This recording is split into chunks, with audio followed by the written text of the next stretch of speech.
జీవితం మీరా జీవితంలో వెలుగు నింపావయా, వ్యర్థముగా ఉన్న జీవితానికి అర్థం చూపావయా.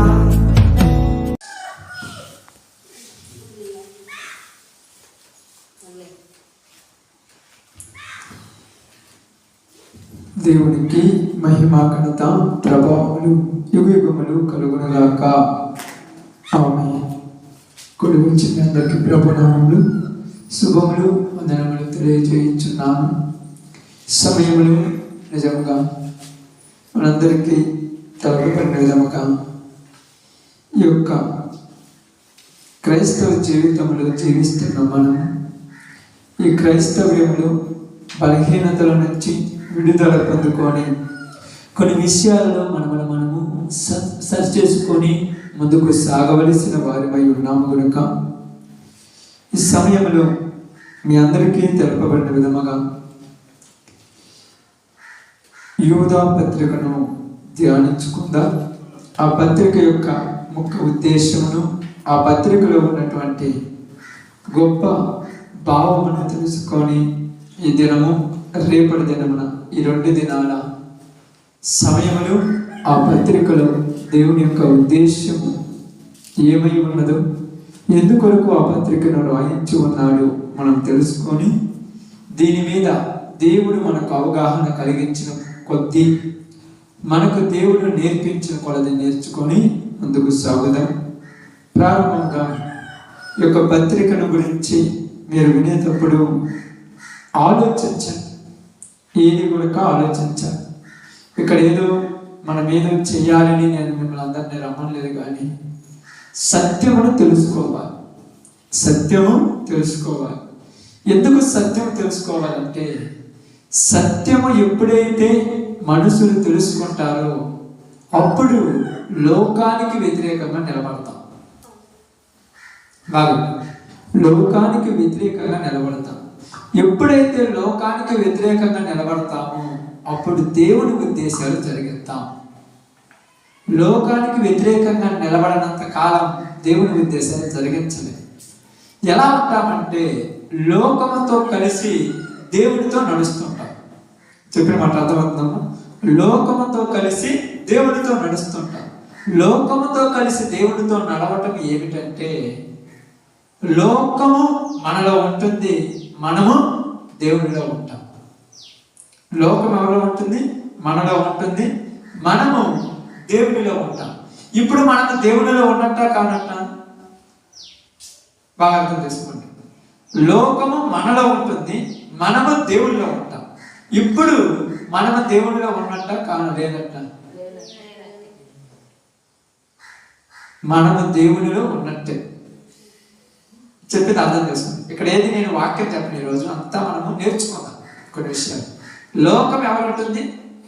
మనలో ఉంటుంది, మనము అంటే ఇప్పుడు మనం దేవుడిలో ఉన్నట్టుగా మనము దేవుడిలో ఉంటున్నాం. మనము దేవుడిలో ఉన్నట్టు, కానీ మనలో దేవుడు అది నేను చెప్పేది.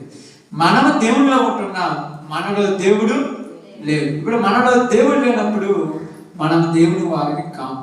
ఇప్పుడు జరుగుతున్నటువంటి సమాజంలో మొత్తం ప్రపంచంలో క్రైస్తవులని పేరు పెట్టుకున్న వాళ్ళందరిలో 100కు 90 లేదా 90-80% మంది దేవుడిలో ఉంటున్నారు, కానీ దేవుడు ఎలాలో లేరు. వీళ్ళు దేవుడిలో ఉంటున్నారు, ఏలలో దేవుడు లేడు.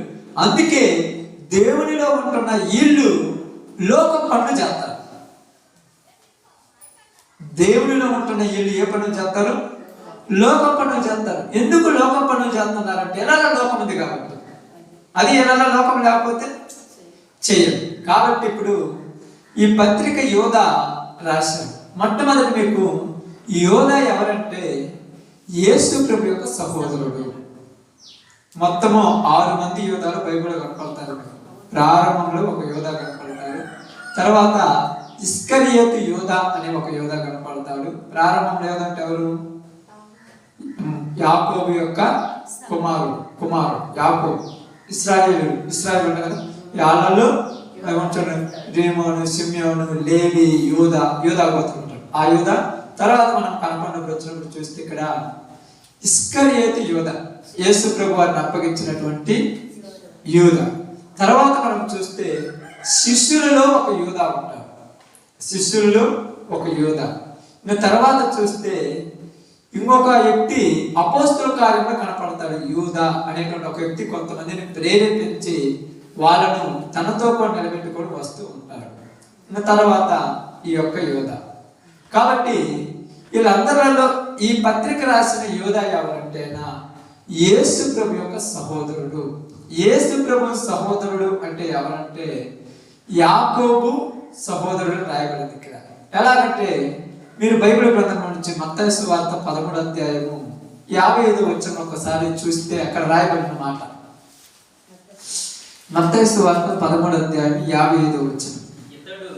ఇతడు వడ్లవాని కుమారుడు కాదా, ఇతని తల్లి పేరు మరియ కాదా, యాకోబు, యోసేపు, సీమోను, యూదా అనువారు ఇతని సహోదరుడు కాదా? అంటే యేసు ప్రభువారు మరియమ్మ గర్భములో పడిన తర్వాత వారిద్దరూ యోసేపు మరియలు ఏకం కాలంత వరకు ప్రదానం చేయబడ్డారు, కానీ ఏకము కాలేదు. ఏకము కాకమునిపే దేవుడు పరిశుద్ధాత్మ ద్వారా మరియమ్మను గర్భవతిగా జరిగింది. ఆమె గర్భవతి అయిన తర్వాత ఆమె గర్భంలో పెరుగుతున్నటువంటి బిడ్డ పేరు యేసు. ఆయన పెరుగుతూ ఉన్నాడు. ఇప్పుడు దేవుడి దూత యోసేపుతో మాట్లాడింది, నీ భార్య గర్భం ధరించింది పాపం చేసి కాదు, పరిశుద్ధాత్మ వలన, కాబట్టి నీవు నీ భార్యను చేర్చుకోవటానికి భయపడవద్దని చెప్పింది. తర్వాత వారిద్దరూ ఏకము కాకమునిపే ఆయనను కనంత వరకు యేసేపు మరియమ్మను ముట్టలేదు. తర్వాత వాళ్ళకి పిల్లలు కలిగాలన్నట్టుగా మనకు బైబిల్ గ్రంథంలో రాయబడింది. కాబట్టి మత్తయి సువార్తలకు ఎగ్జాంపుల్ చెప్తాను, ఎందుకంటే ఈ రోజులలో ఇది చాలా ప్రమాదకరమైన పరిస్థితులకు వెళ్ళిపోయింది. ప్రమాదకరం అంటే ఏంటంటే యేసు ప్రభు పుట్టిన తర్వాత ఆయన తర్వాత పిల్లలు యేసు ప్రభు వాళ్ళు ఎలా అన్నమాట చూడండి. 16వ వచనం మత్తయి సువార్తలు మొదటి అధ్యాయం 16వ వచనం.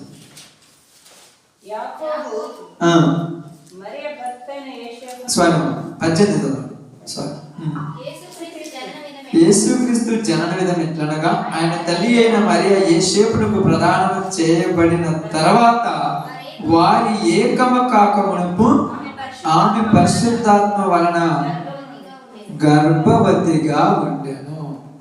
వారి ఏకమ కాకమునిపై ఏమైనా పరిశుద్ధాత్మ వలన ఆయన గర్భవతిగా ఉండెను. అంటే అంతవరకు కూడా వారిరువురు కూడా ఏమి కాలేదు, ఏకము కాలేదు. తర్వాత వాళ్ళు పిల్లలకు అన్నారనేది చాలా విషయాలు ఉన్నాయి. కాబట్టి ఇప్పుడు యేసు ప్రభువును కన్న తర్వాత మరియ యోసేపులు ఇరువురికి కూడా కొంతమంది బిడ్డలు సహోదరులు ఉన్నారని బైబిల్ చెప్తుంది. మనమేమి కొత్తగా మాట్లాడలేదు. ఇతడు వడ్లవాని కుమారుడు కాదా, ఇతని సహోదరులందరూ మనతో ఉన్నవారు కాదా, యాకోబు, యోసేపు, సీమోను, యూదా అనువారు ఇతని సహోదరులు కాదా అని చెప్తుంటారు. కానీ కొంతమంది ఏం మాట్లాడతారంటే దీని గురించి, సహోదరులు అంటే ఎవరంటే సహోదరులు అంటే బాబాయ్ కొడుకులు, పెన్నాం కొడుకులు ఇలా అంటూ ఉంటారు. అది కరెక్ట్ కాదు. అలా అన్నప్పుడు వాళ్ళు ఎంతో మంది ఉంటారు, వాళ్ళందరి పేర్లు రాయాలి. ఇలా పేర్లు ప్రత్యేకంగా రాశారంటే ఇది కరెక్ట్ కాదు. కాబట్టి ఎందుకు ఇది కరెక్ట్ కాదు, ఎందుకు ఇది కరెక్ట్ అంటున్నారంటే, ఇక మరియా యోసేపులు ఇరువురికి కూడా పిల్లలు పుట్టలేదని ఎందుకు అంటున్నారంటే ఒక చర్చ ఏంటంటే, మరియమ్మను వాళ్ళు దేవతగా కొలవాలి. కాబట్టి తర్వాత వాళ్ళిద్దరికి పిల్లలు పుట్టారంటే అది చల్లదు. అందుకోసము ఆమెను గొప్ప చేయడానికి అక్కడ ఉన్నటువంటి చరిత్రను తారుమారు చేసేవారు. ఆలస్యం, కేవలం ఆలస్యం వల్లే ఆమెను గొప్పదానిగా చేయడానికి చరిత్రను మార్చేశారు. అందుకని ఇప్పుడు చాలా మంది చూడండి, వీళ్ళందరూ కూడా వీళ్ళు మాట్లాడే మాట ఏంటంటే, తల్లి లేకుండా బిడ్డ అనిపించుతుంది, తల్లి గొప్పగా, అంటే తల్లికి ప్రాధాన్యత ఇస్తున్నారు కానీ బిడ్డకు ప్రాధాన్యత ఇవ్వరు. మీకు ఇంకా బాగా అర్థం చెప్తాను. ఇప్పుడు ఒక కలెక్టర్ తల్లి ఉన్నది అనుకోండి, కలెక్టర్ ఉన్నాడు, ఆయన తల్లి ఉండదు అనుకోండి. కలెక్టర్కి పవర్ ఉంటుందా, తల్లికి పవర్ ఉంటుందా? కలెక్టర్కి ఉంటుంది. కలెక్టర్ తల్లి అయినంత మాత్రాన ఏమో కూడా అందరిలాగా కూర్చోవాల్సింది. నేను కలెక్టర్ తల్లిని, నాకు ముందంటే అది ఏముండదు. నువ్వు కూడా సాధారణమైన ఒక వ్యక్తివే, అందరిలో సామాన్యమైన ఒక స్త్రీవే కాబట్టి నీకే ప్రత్యేకత ఉండదు. కాబట్టి మరియమ్మకు కూడా రక్షణ కావాలంటే ఎవరు కావాలి? యేసు ప్రభువు కావాలి. యేసు ప్రభువులోనికి రాకపోతే మరియమ్మకు రక్షణ. ఆయన ద్వారా జన్మించారు కదంటే, జన్మించినంత మాత్రాన ఆయన రక్తంలో కడగబడితేనే రక్షణ. కాబట్టి ఈ యోధా గురించి మనకు అవగాహన కోసమే నేను ఇదంతా చెప్తున్నాను. యోధా ఎవరంటే యేసు ప్రభు యొక్క సహోదరుడు, యాకోబు యొక్క సహోదరుడు. కాబట్టి ఈ యోధా ఈ యొక్క పుస్తకాన్ని రాయడానికంటే ముందు అతను యేసు ప్రభు నమ్మాలి. బాగా యేసు ప్రభు బతికిన దినాలలో యేసు ప్రభు యొక్క సహోదరులు యేసు ప్రభు నమ్మలా. అతని సొంత వారే అతన్ని వెలివేసి రాయబడింది బైబిల్ గ్రంథంలో. మీరు నీ శిష్యులు చూసినట్టుగా వెళ్ళుము అని అతని సహోదరులు అతను వెలివేశారు. ఎందుకంటే యేసు ప్రభు వారు ఒక ప్రదేశంలో వాక్యం చెబుతూ ఉన్నప్పుడు అక్కడ తన తల్లియు తన సహోదరులు వచ్చినప్పుడు ఒకడు వచ్చి చెప్తున్నాడు, ఏమంటాడు, అయ్యా నీ తల్లియు నీ సహోదరులు వచ్చారు అనగాని ఆయన ఏమన్నాడు వెంటనే, ఎవరు నా సహోదరులు, ఎవరు నా తల్లి? మీరే కదా. ఎవరైతే నాకు చెప్పిన మాటలని వాటి ప్రకారం నడుచుకుంటారో మీరే అని చెప్పగానే వాళ్ళప్పుడు ఆయన కొద్దిగా తిరస్కరించినట్టుగా మనకు అర్థమవుతుంది. కావాలంటే ఎక్కడ కూడా ఈ సహోదరుల గురించి ప్రస్తావన రాదు బైబిల్లో. యేసు ప్రభు శిలువ మోసేటప్పుడు కానీ, యేసు ప్రభు సువార్త చెప్పేటప్పుడు కానీ ఎక్కడ కూడా ఆయన తృణీకరించారు కానీ ఆయన అయితే గొప్ప చేయలే, ఆయన ఎక్కడ ఆలోచించాల.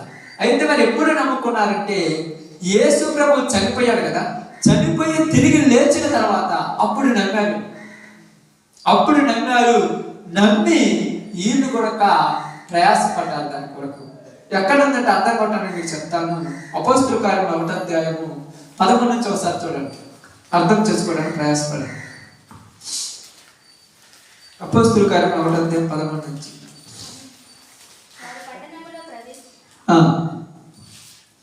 చదవండి. వారెవరనగా పేతురు,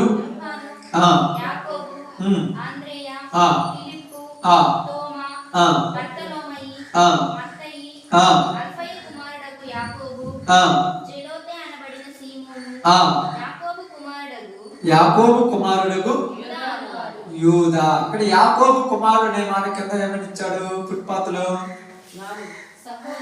సహోదరుడు. అంటే యాకోబు సహోదరుడు అంటే ఈ యోధా. ఇప్పుడు ఈ యోధా ముందు యేసు ప్రభువుని సహోదరులు నమ్మల ఈయన కానీ. ఇంకా యాకోబు పత్రిక తెలుసు కదా, యాకోబు పత్రిక రాసిన ఆయన చూడు, ఆయన కూడా యేసు ప్రభు సహోదరుడు. ఇంకా మనం ఎవరైనా శిష్యులలో అనుకున్నామంటే అపోస్తలుల కార్యంలో 13-14 అధ్యాయాలు మనం చూసినప్పుడు అక్కడ ఏమి రాయబడిందంటే యాకోబు యొక్క యేసు ప్రభు యొక్క శిష్యుడైనటువంటి యాకోబును అక్కడే వాళ్ళు ఏం చేశారు? ఖడ్గంతో నరికాడు. 13వ అధ్యాయం అక్కడ ఉంటుంది అపోస్తలుల కార్యంలో 10వ అధ్యాయంలో అక్కడ మాట రాయబడి ఉంటుంది.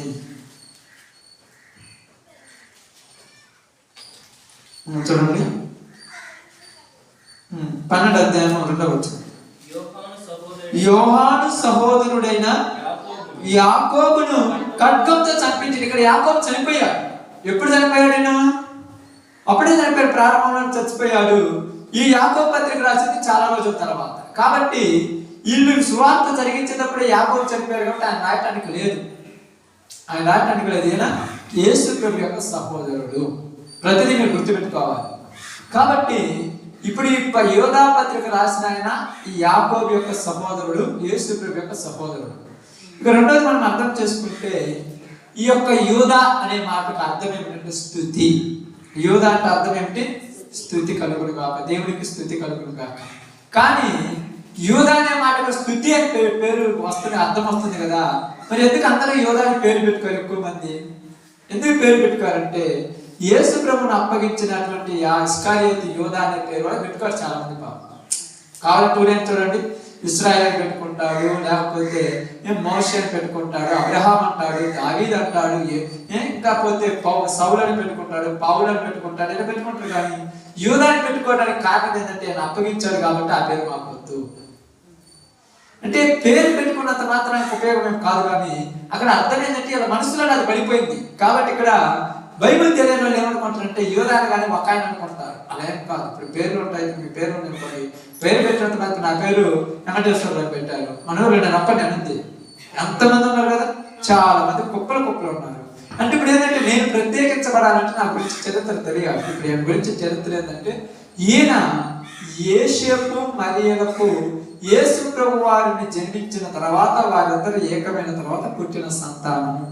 వాళ్ళలో యాకోబు ఉన్నాడు, యోసేపు ఉన్నాడు, తర్వాత సీమోను ఉన్నాడు, యూదా ఉన్నాడు, తద్వారా సోదరీమణులు కూడా ఉన్నారని రాయబడి. కాబట్టి వాళ్ళ పేర్లకు మనకు చర్చించలేదు. కాబట్టి యూదా అనగా స్తుతి అని అర్థం. ఈ యొక్క పత్రిక ఇంచుమించు 60 నుంచి 70 మధ్య కాలంలో రాయబడింది. 60 అంటే క్రీస్తు శతాబ్దం. యేసు ప్రభు చనిపోయింది 33లో చనిపోయిన తర్వాత కొన్ని రోజుల తర్వాత వాళ్ళు మళ్ళా తిరిగి లేచడిన తర్వాత ఆ యొక్క కొన్ని రోజులు ఏం జరిగిందంటే చరిత్రలో వాళ్ళ కష్టాలు బాధలు వచ్చాయి. అంటే చిత్రహింసలు జరగడం జరిగింది, మీరు చూస్తుంటారు కదా. చిత్రహింసలు పెట్టారు, కొన్ని కష్టాలు పెట్టారు, కొన్ని ఇబ్బందులు పెట్టారు. అంటే అపోస్తలులను ఇబ్బందులు పెట్టేసేది.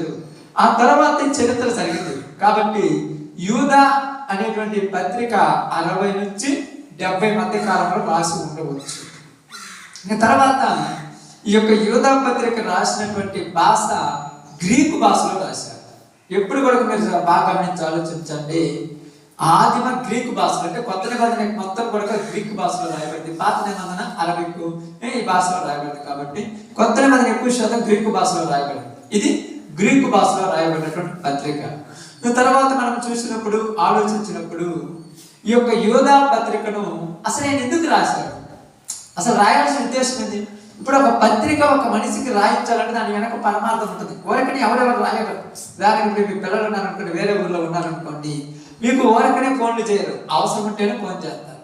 కానీ సాధారణంగా మాట్లాడటానికి ఫోన్ చేస్తారు. కానీ పత్రికలు మొత్తము మనం చూసినప్పుడు కొత్త నిబంధన పాత నిబంధన మొత్తం కలిపి 66 పుస్తకాలు ఉంటాయి.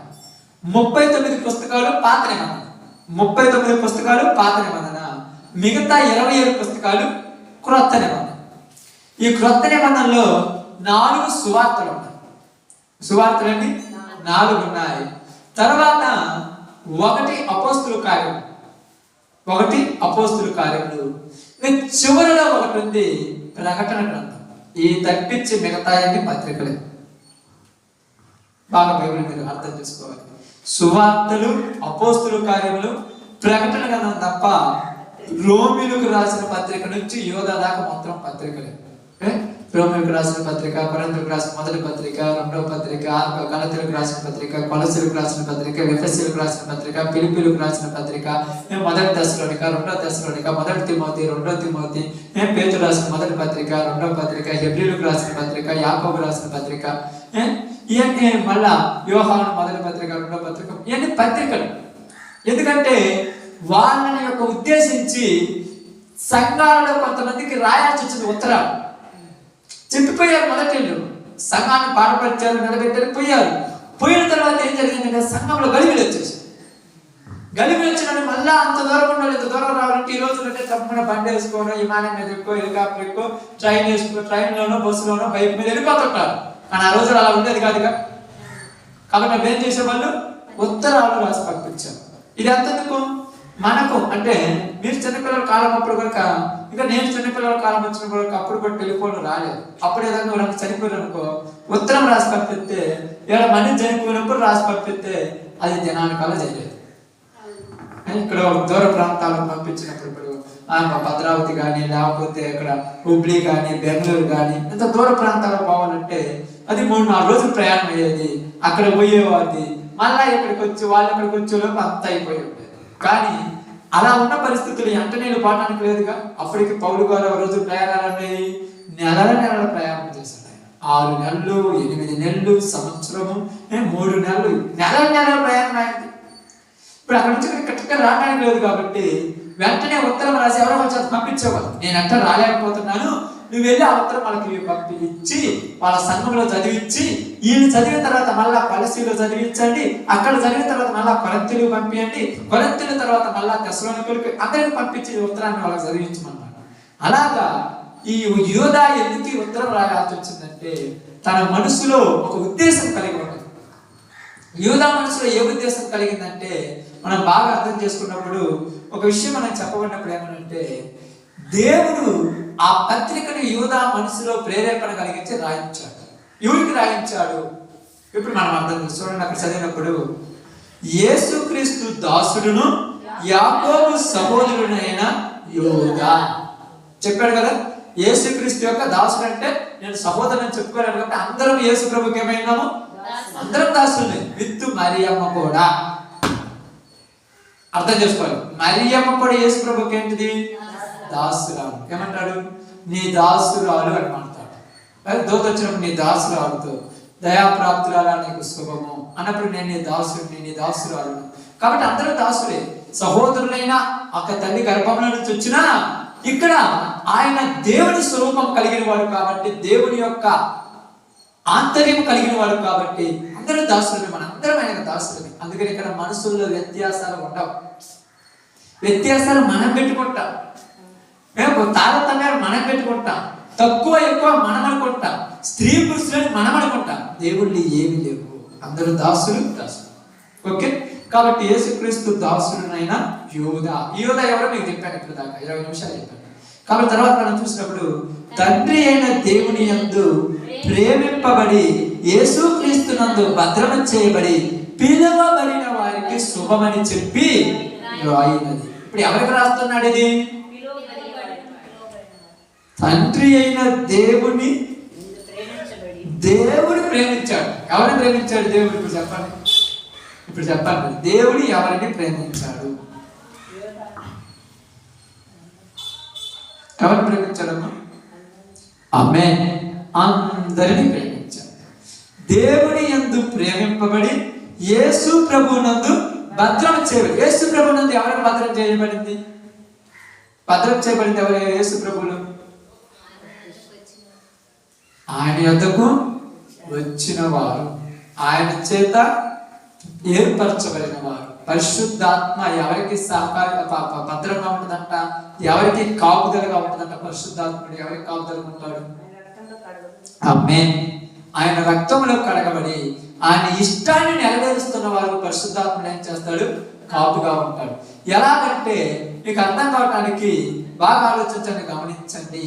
కొన్ని విషయాలను పాత నిబంధన కాలంలో పోయినప్పుడు ఎలీషా ఇంటి చుట్టూ దేవుని దూతల కాపుదల ఉన్నది.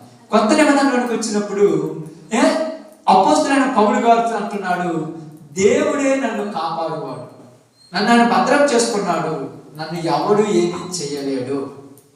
కాబట్టి పరిశుద్ధాత్మ ఎవరిని భద్రం చేస్తున్నాడంటే ఎవడైతే ఆయన ఇష్టాన్ని నెరవేరుస్తూ ఆయన చిత్తానుసారం ఉంటున్నారో వారు. కాబట్టి భద్రం చేయబడి పిలువబడిన వారికి శుభమైన చెప్పున్నది. అందరికీ రాయనిది.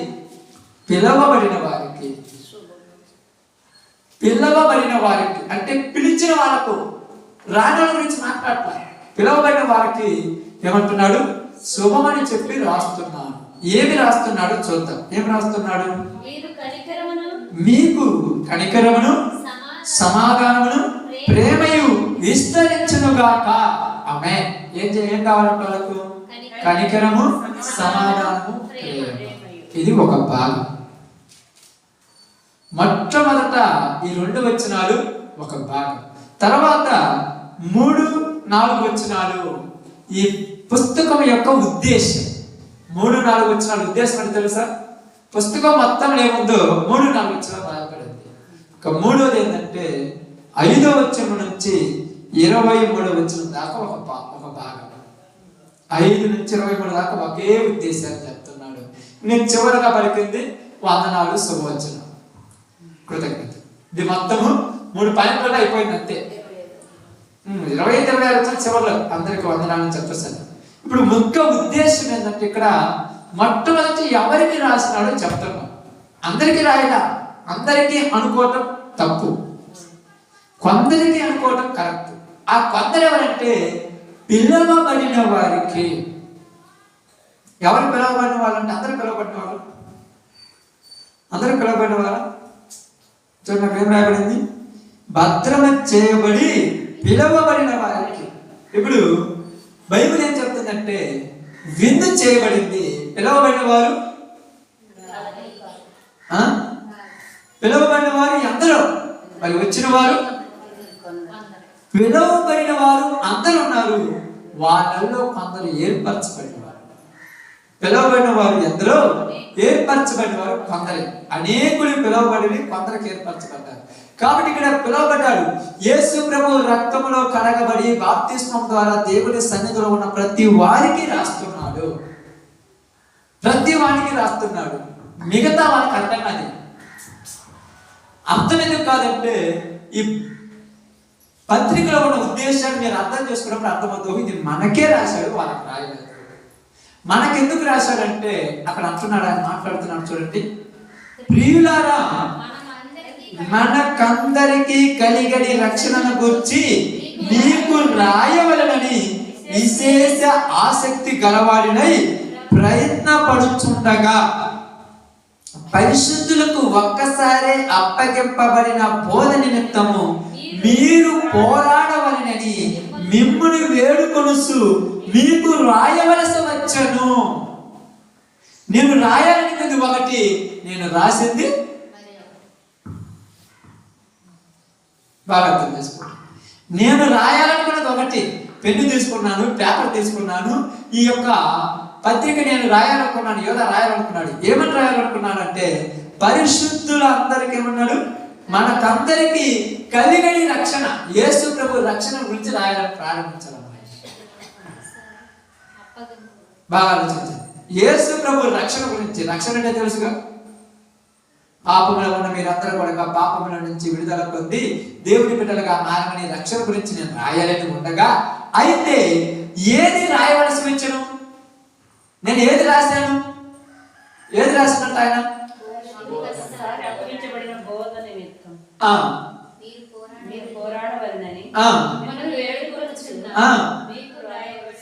మీకు రాయవలసి వచ్చాను అంటే నేను రాయాలని కలిది, కానీ రాయడానికి కారణం ఏర్పడింది. అక్కడ ఏమనుకున్నారు? అప్పుడప్పుడు మీరు అంటారు కదా, ఇదిగో ఏదైనా ఊరికి నేను ఈ పని నిమిత్తం వెళ్ళాను, అక్కడ వేరే పని జరిగింది. ఎందుకు ఆ పని ఏంటంటే నేను మీకోసమే వచ్చాను, కానీ మధ్యలో వేరే ఇబ్బంది జరగడం వల్ల ఇటు పోవాల్సి వచ్చింది. నేను వచ్చింది మిమ్మల్ని చూడటానికే, కానీ ఇబ్బంది జరిగింది. ముఖ్యమైన వాళ్ళు కంపల్సరీగా అక్కడ యాక్సిడెంట్ అయినదే, యాక్సిడెంట్ అవడం వల్ల హాస్పిటల్ చేసుకోవాల్సి వచ్చింది. అందుకే మీ దగ్గరకు రాలేకపోయాను. నేను వచ్చింది మీకోసమే, కానీ అక్కడ వేరే ప్రమాదకరమైన అకస్మాత్ పని జరిగింది, అందువల్ల నేను ఇటు పోవాల్సి వచ్చింది. అది అప్పుడప్పుడు అంటారు. నేను నిజంగా అయితే అప్పుడప్పుడు మీరు అడిగిన పోయినప్పుడు, ఏదైనా పని పోయేటప్పుడు, ఆ పనికి పోయినప్పుడు మధ్యలో పోయినప్పుడు ఏదైనా ప్రమాదాలు జరిగింది అనుకో, అందరూ హాస్పిటల్ కాడికి వెళ్తారు. హాస్పిటల్ దగ్గరికి వెళ్ళినప్పుడు అక్కడ ఎవరు కూడా టీ తాగడానికి కూడా డబ్బులు ఉంటాయి. ఏంటంటే మేము పనికి పోయేవాళ్ళము, కానీ ఇలా బాగలేకపోయాక రావాల్సి వచ్చింది. ఇలా బాగలేకపోయాక రావాల్సి, యాక్సిడెంట్ జరిగినందుకు ఇటు రావాల్సి వచ్చింది. మరి ఎందుకు వచ్చామంటే నేను రావాలని రాడా, అక్కడికి వచ్చిన తర్వాత పరిస్థితులు నన్ను ఏం చేశా, రప్పించాయి. ఇప్పుడు అక్కడికి రప్పించిన తర్వాత పోయిన తర్వాత అన్నారు, వాళ్ళకి 20 ఏళ్ళ 10 వాళ్ళని అడుగుతుంటా, ఏందయ్యా మమ్మల్ని అడుగుతున్నాను, ఇంటికాడ వస్తే డబ్బులు తెచ్చుకోలేదంటే నేను రాలేదు. నేను రావాలనుకుంది ఒక చోటుకు, అక్కడ పరిస్థితులు వేరే విధంగా ఇలా రావాల్సి వచ్చింది. అందుకని ఆయన ఏమన్నాడు, రాయవలసి వచ్చాను.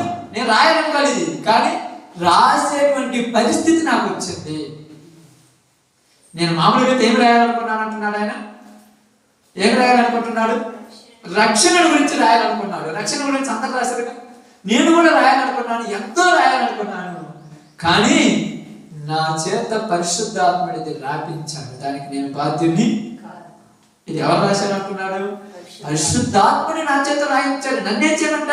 నేను ఏదేదో రాయాలి, ఏదేదో చేయాలి, ఏదేదో అనుకున్నాను, కానీ ఇక్కడ జరిగింది ఒకటి. అందువల్ల ఏమంటున్నాడు చూడండి, ఏ రాయవలసి వచ్చే ఏమంటున్నాడంటే రక్షణను గురించి మీకు రాయవలనని విశేష ఆసక్తి గలవాడినై ప్రయత్నపడుచుండగా. నేను ప్రయత్నం చేస్తున్నాను. దేని గురించి ప్రయత్నం చేస్తున్నాడు ఆయన? రక్షణ గురించి రాయాలని ప్రయత్నం చేస్తున్నాడు. కానీ మధ్యలో ఏమైంది? వేరేది రాసే పరిస్థితి వచ్చేసింది. ఎగ్జాంపుల్ కోసం అర్థం కావట్లేదు చెప్తున్నాను. శుభ్రంగా ఉదయాన్నే ఒక మనుషులు పొలం ఏదన్నా ఊరికి టౌన్కి వెళ్ళేసి చికెన్ తెచ్చుకుంటారు, బియ్యం కానీ అన్ని రెడీ చేసి పెట్టుకుంటారు. తెచ్చి పెట్టుకొని అన్ని వండుకోవాలని రెడీ ఉంటారు. వెంటనే యూరోప్లో బాగలేదు అవన్నీ ఆడ వదిలేసి వెళ్ళిపోవచ్చు. ఎందుకు వదిలేసి వెళ్ళిపోయారంటే బాగలేదు. ఇప్పుడు అది ముఖ్యమా ఇది ముఖ్యమా?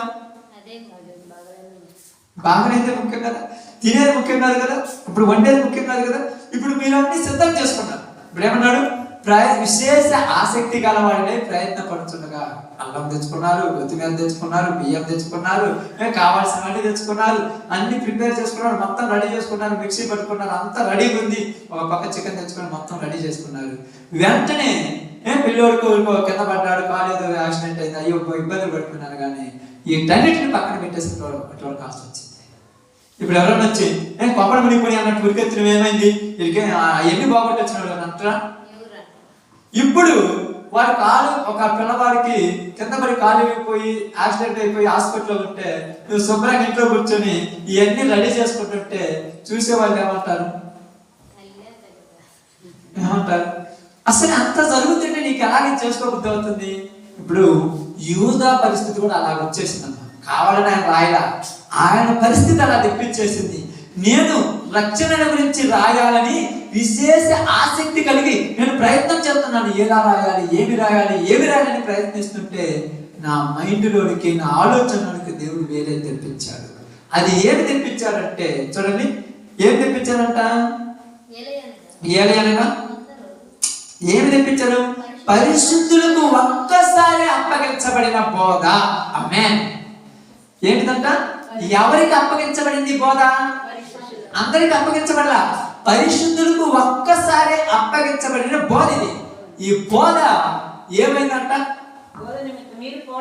ఈ బోధ ఏమైంది? బోధ చెడిపోయింది. ఇప్పుడు ఒక్కసారి అప్పగించిన బోధ ఏమైంది? ఎలాగంటే గలతీయులకు రాసిన పత్రికలో రండి, సందర్భాలను చెప్తాను. నేను ఇప్పుడేమి మనకేం తొందరగా అయిపోవాల్సిన అవసరం లేదు, ముందు తెలుసుకోవాలి. కొంచెం 100%లో 17% తెలుసుకోవాలి పత్రికలు. గలతీయులకు రాసిన పత్రిక చూడండి, 6వ వచనం, 1:6.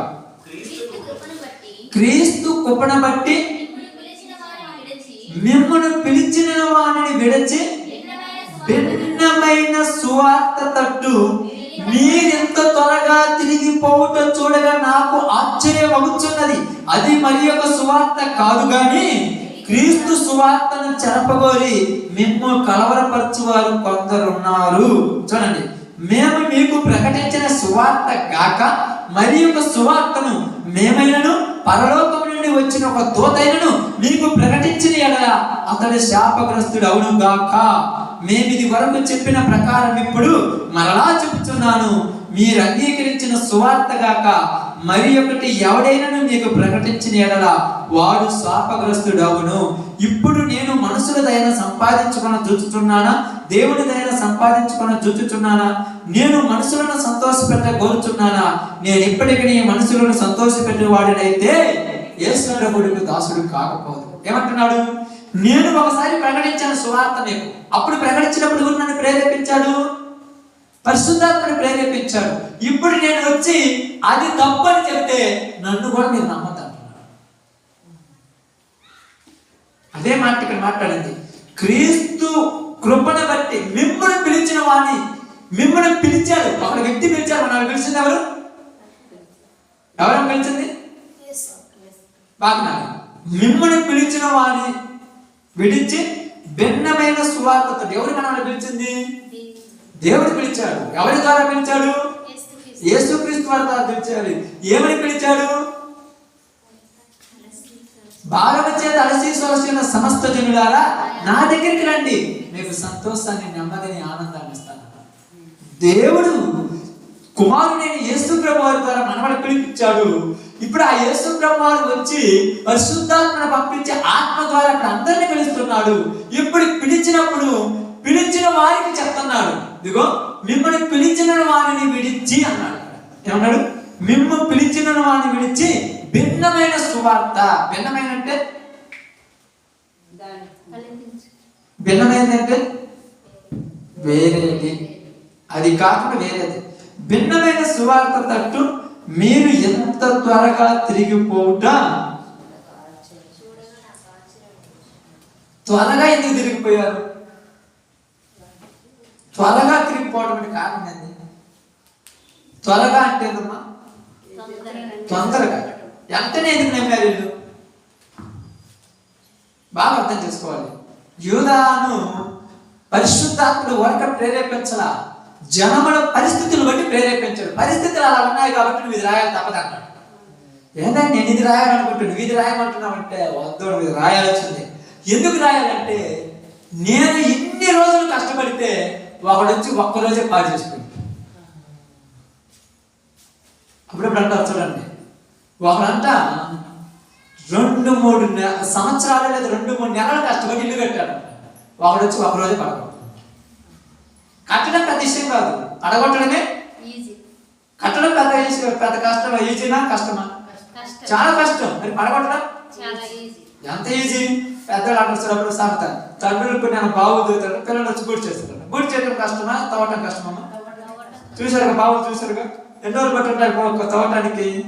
సంవత్సరాలు నెలలు బట్టి ఉంటాయి. అంతంత లోతులు ఉంటారో పాపం. ఇప్పుడు ఎన్ని రోజులు గుడి చేస్తారు? 5 గంటలకు కొక్కిలైతే పూర్తి చేసిపోతారు. వీళ్ళు కష్టపడి కట్టాడు కొంతమందిని, కొంతమంది వచ్చి పండుగపోయారు. ఎందుకు పడిపోయారు అసలు? అది ఇప్పుడు మన ఉద్దేశం, మన ఆలోచన. ఎందుకు పడిపోయారు? కష్టపడి కట్టినప్పుడు పడిపోవడానికి గల కారణం ఏంటి? ఇప్పుడు గోడ ఉందమ్మా, ఈ గోడ కష్టపడి కట్టుకున్నాం మనం చర్చిని. ఇది ఎప్పుడు పడిపోద్ది అంటే తొందరగా ఎప్పుడు పడిపోద్ది? బాగా కట్టిండ్రు కాబట్టే చెప్పేది నిలబడేది. బాగా కట్టలేదు అన్న సువార్త విషయం. బాగా కట్టాను, తొందరగా ఎప్పుడు పడిపోద్ది?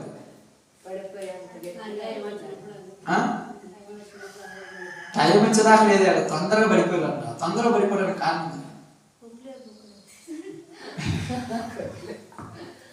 తొందరగా పడిపోయారంటే అర్థం ఏంటంటే పునాది తీశారు. మీరు ఇల్లు పైనుంచి చూడబెట్టాల్సిన పనిలా, కింద కొరకడ కదిలిస్తే మొత్తం పడిపోతుంది. వీళ్ళు ఏం చేశారంట? పునాది మీద కొట్టారు.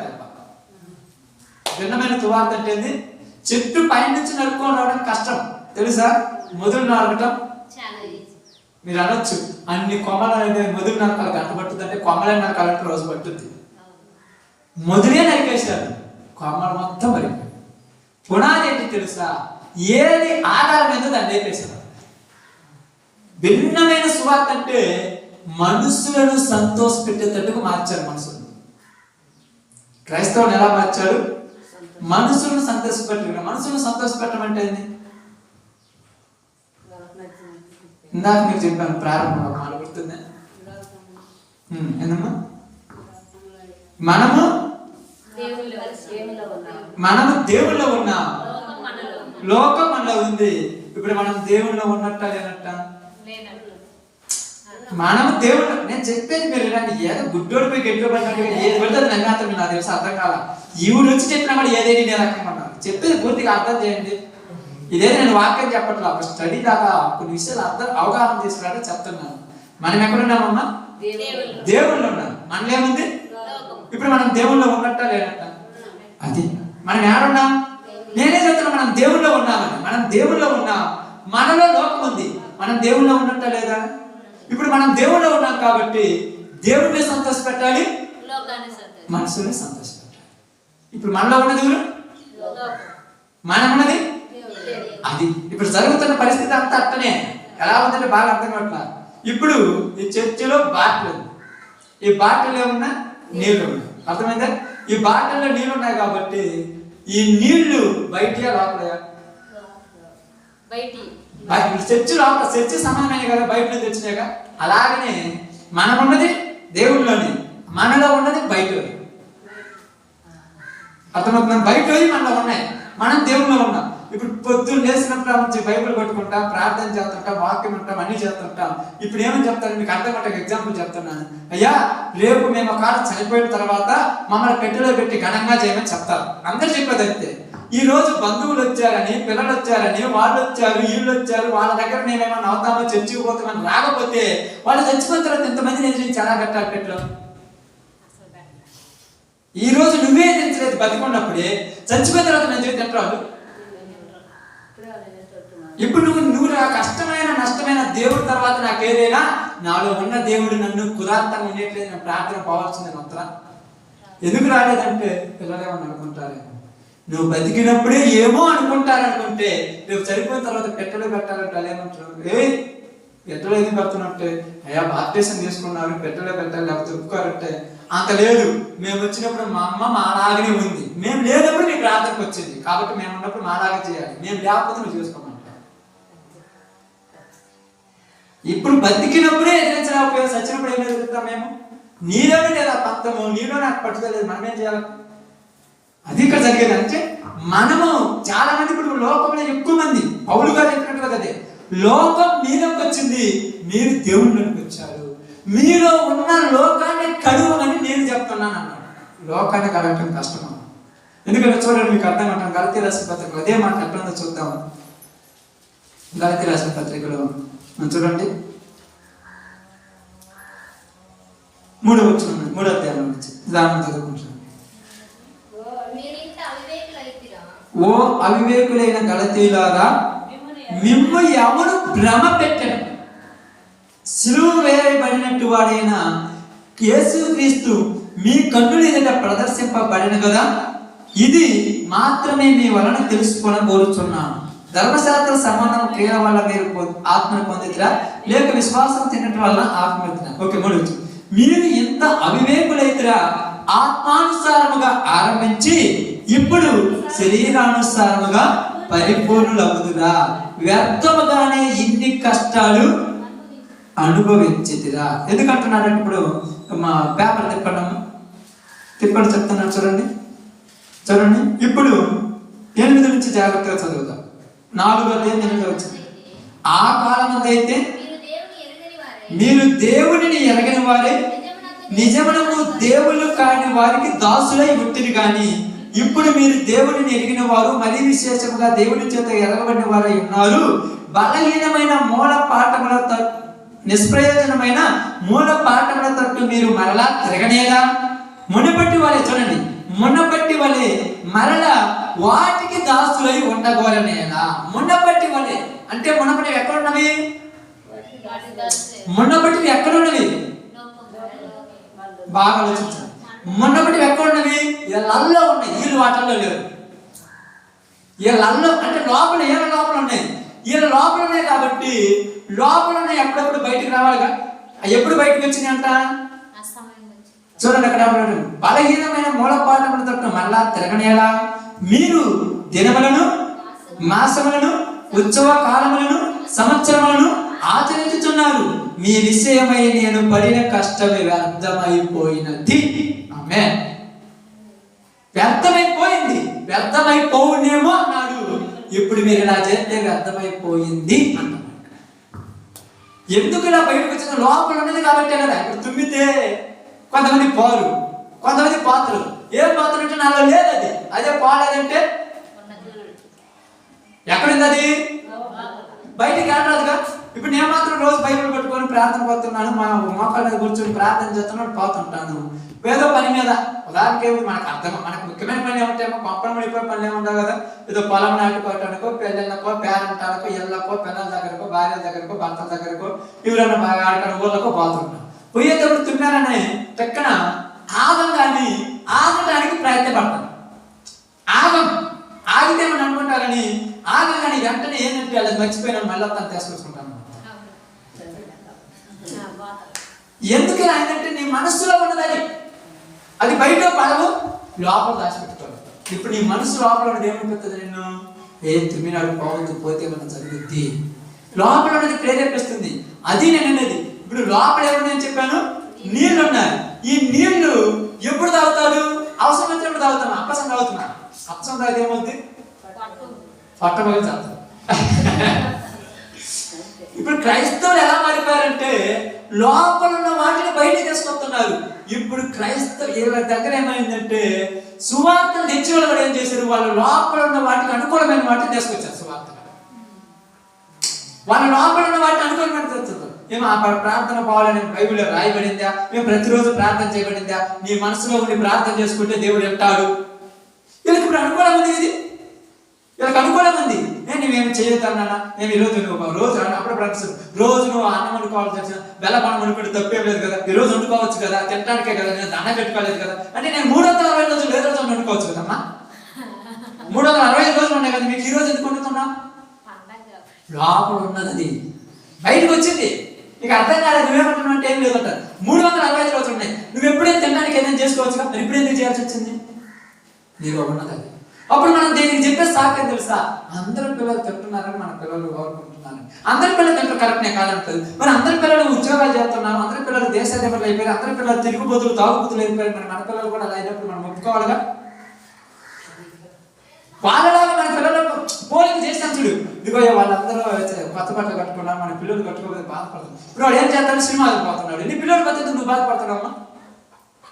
వాడు పోతున్నాడు, నీ పిల్లలు కూడా పోవాలి. వాడు తిరుగుతున్నాడు, నీ పిల్లలు తిరగాలి. వాడు వేషాలు వేస్తున్నాడు, నీ పిల్లలు కూడా వేయాలి. ఎందుకు వెళ్తున్నావు అంటే నీకు తెలియకుండా నీ లోపల ఉన్నది వాళ్ళ మీద విద్య వేస్తున్నాడు. కానీ నువ్వు కండిషన్ పెట్టిననుకో, రేపు మా వాళ్ళు దేవుడిని నమ్ముకున్నది ఇవన్నీ మేము చేయరు, మేము చేస్తే ఒప్పుకోరు అన్నాడు. కానీ మనం ఏం చేస్తున్నాం? అనుకూలంగా మారిపోతున్నాం అవసరాలను బట్టి. అవసరం అలా తెచ్చింది కానీ మనం బాగా తెచ్చింది, అవసరం బట్టి అలా అయినా అప్పుడు మనం ఏమంటాం? బాధపడతారేమో. నువ్వు బాధపడలా? ఎన్ని రోజులు బాధపడటం? దీంటున్నాడు లోపల ఉన్నది బయటకు వచ్చినప్పుడు పౌలు గారు బాధపడ్డాడు. లేకపోతే ఎందుకు బాధపడతాడు? అందుకని అన్నాడు, పరిశుద్ధులకు ఒక్కసారి అప్పగించబడిన బోధ. ఆ బోధ ఏమైనా అప్పగించాడంటే, ఇదిగో మూర్ఖులకు ఈ తరం వారికి వేరై, అపొస్తలుల కార్యం 5వ అధ్యాయం రాయబడింది. మూర్ఖులకు ఈ తరం వారికి ఏమన్నాడు? వేరు కమ్మన్నాడు. వేరు కమ్మన్నాడు. ఏటలో వేరు కమ్మన్నాడు? ఏటలో వేరు కమ్మన్నాడమ్మా? అన్నిట్లలో కొన్నిట్లలో చెప్పండి. మీరు ఏరుపోయారంటారు. ఉదాహరణ పిల్లలు ఏరిపోయారు కదా, పిల్లలు కదా, పిల్లలు ఏరిపోయారు అంటారు. ఏరుపోయాడు అన్నాక పొద్దున్న ఉదయం పోనీ దగ్గర, మధ్యాహ్నం పోనీ దగ్గర, సాయంత్రం పోనీ దగ్గర తింటా, ఆ ఇంట్లోనే కొనుక్కుంటా, ఆన్నే వంట ఏరిపోయినాడంటే కష్టమన్నది. ఏమంటా తెలుసు? పొద్దుగూకులు నా ఇంట్లో నువ్వు సంపాదించుకొని దాచి పెట్టుకుంటున్నావా? కన్న కొడుకు నన్ను అంటారు అన్న అంట, ఎవరినైనా అంట. కన్న కొడుకేమి కాదు నచ్చిన ఏంటంటే ఏం చేసినా నేను రాత్రి పగులు చేయాలి, వీళ్ళు మాత్రం దాచిపెట్టుకోవాలి డబ్బులని.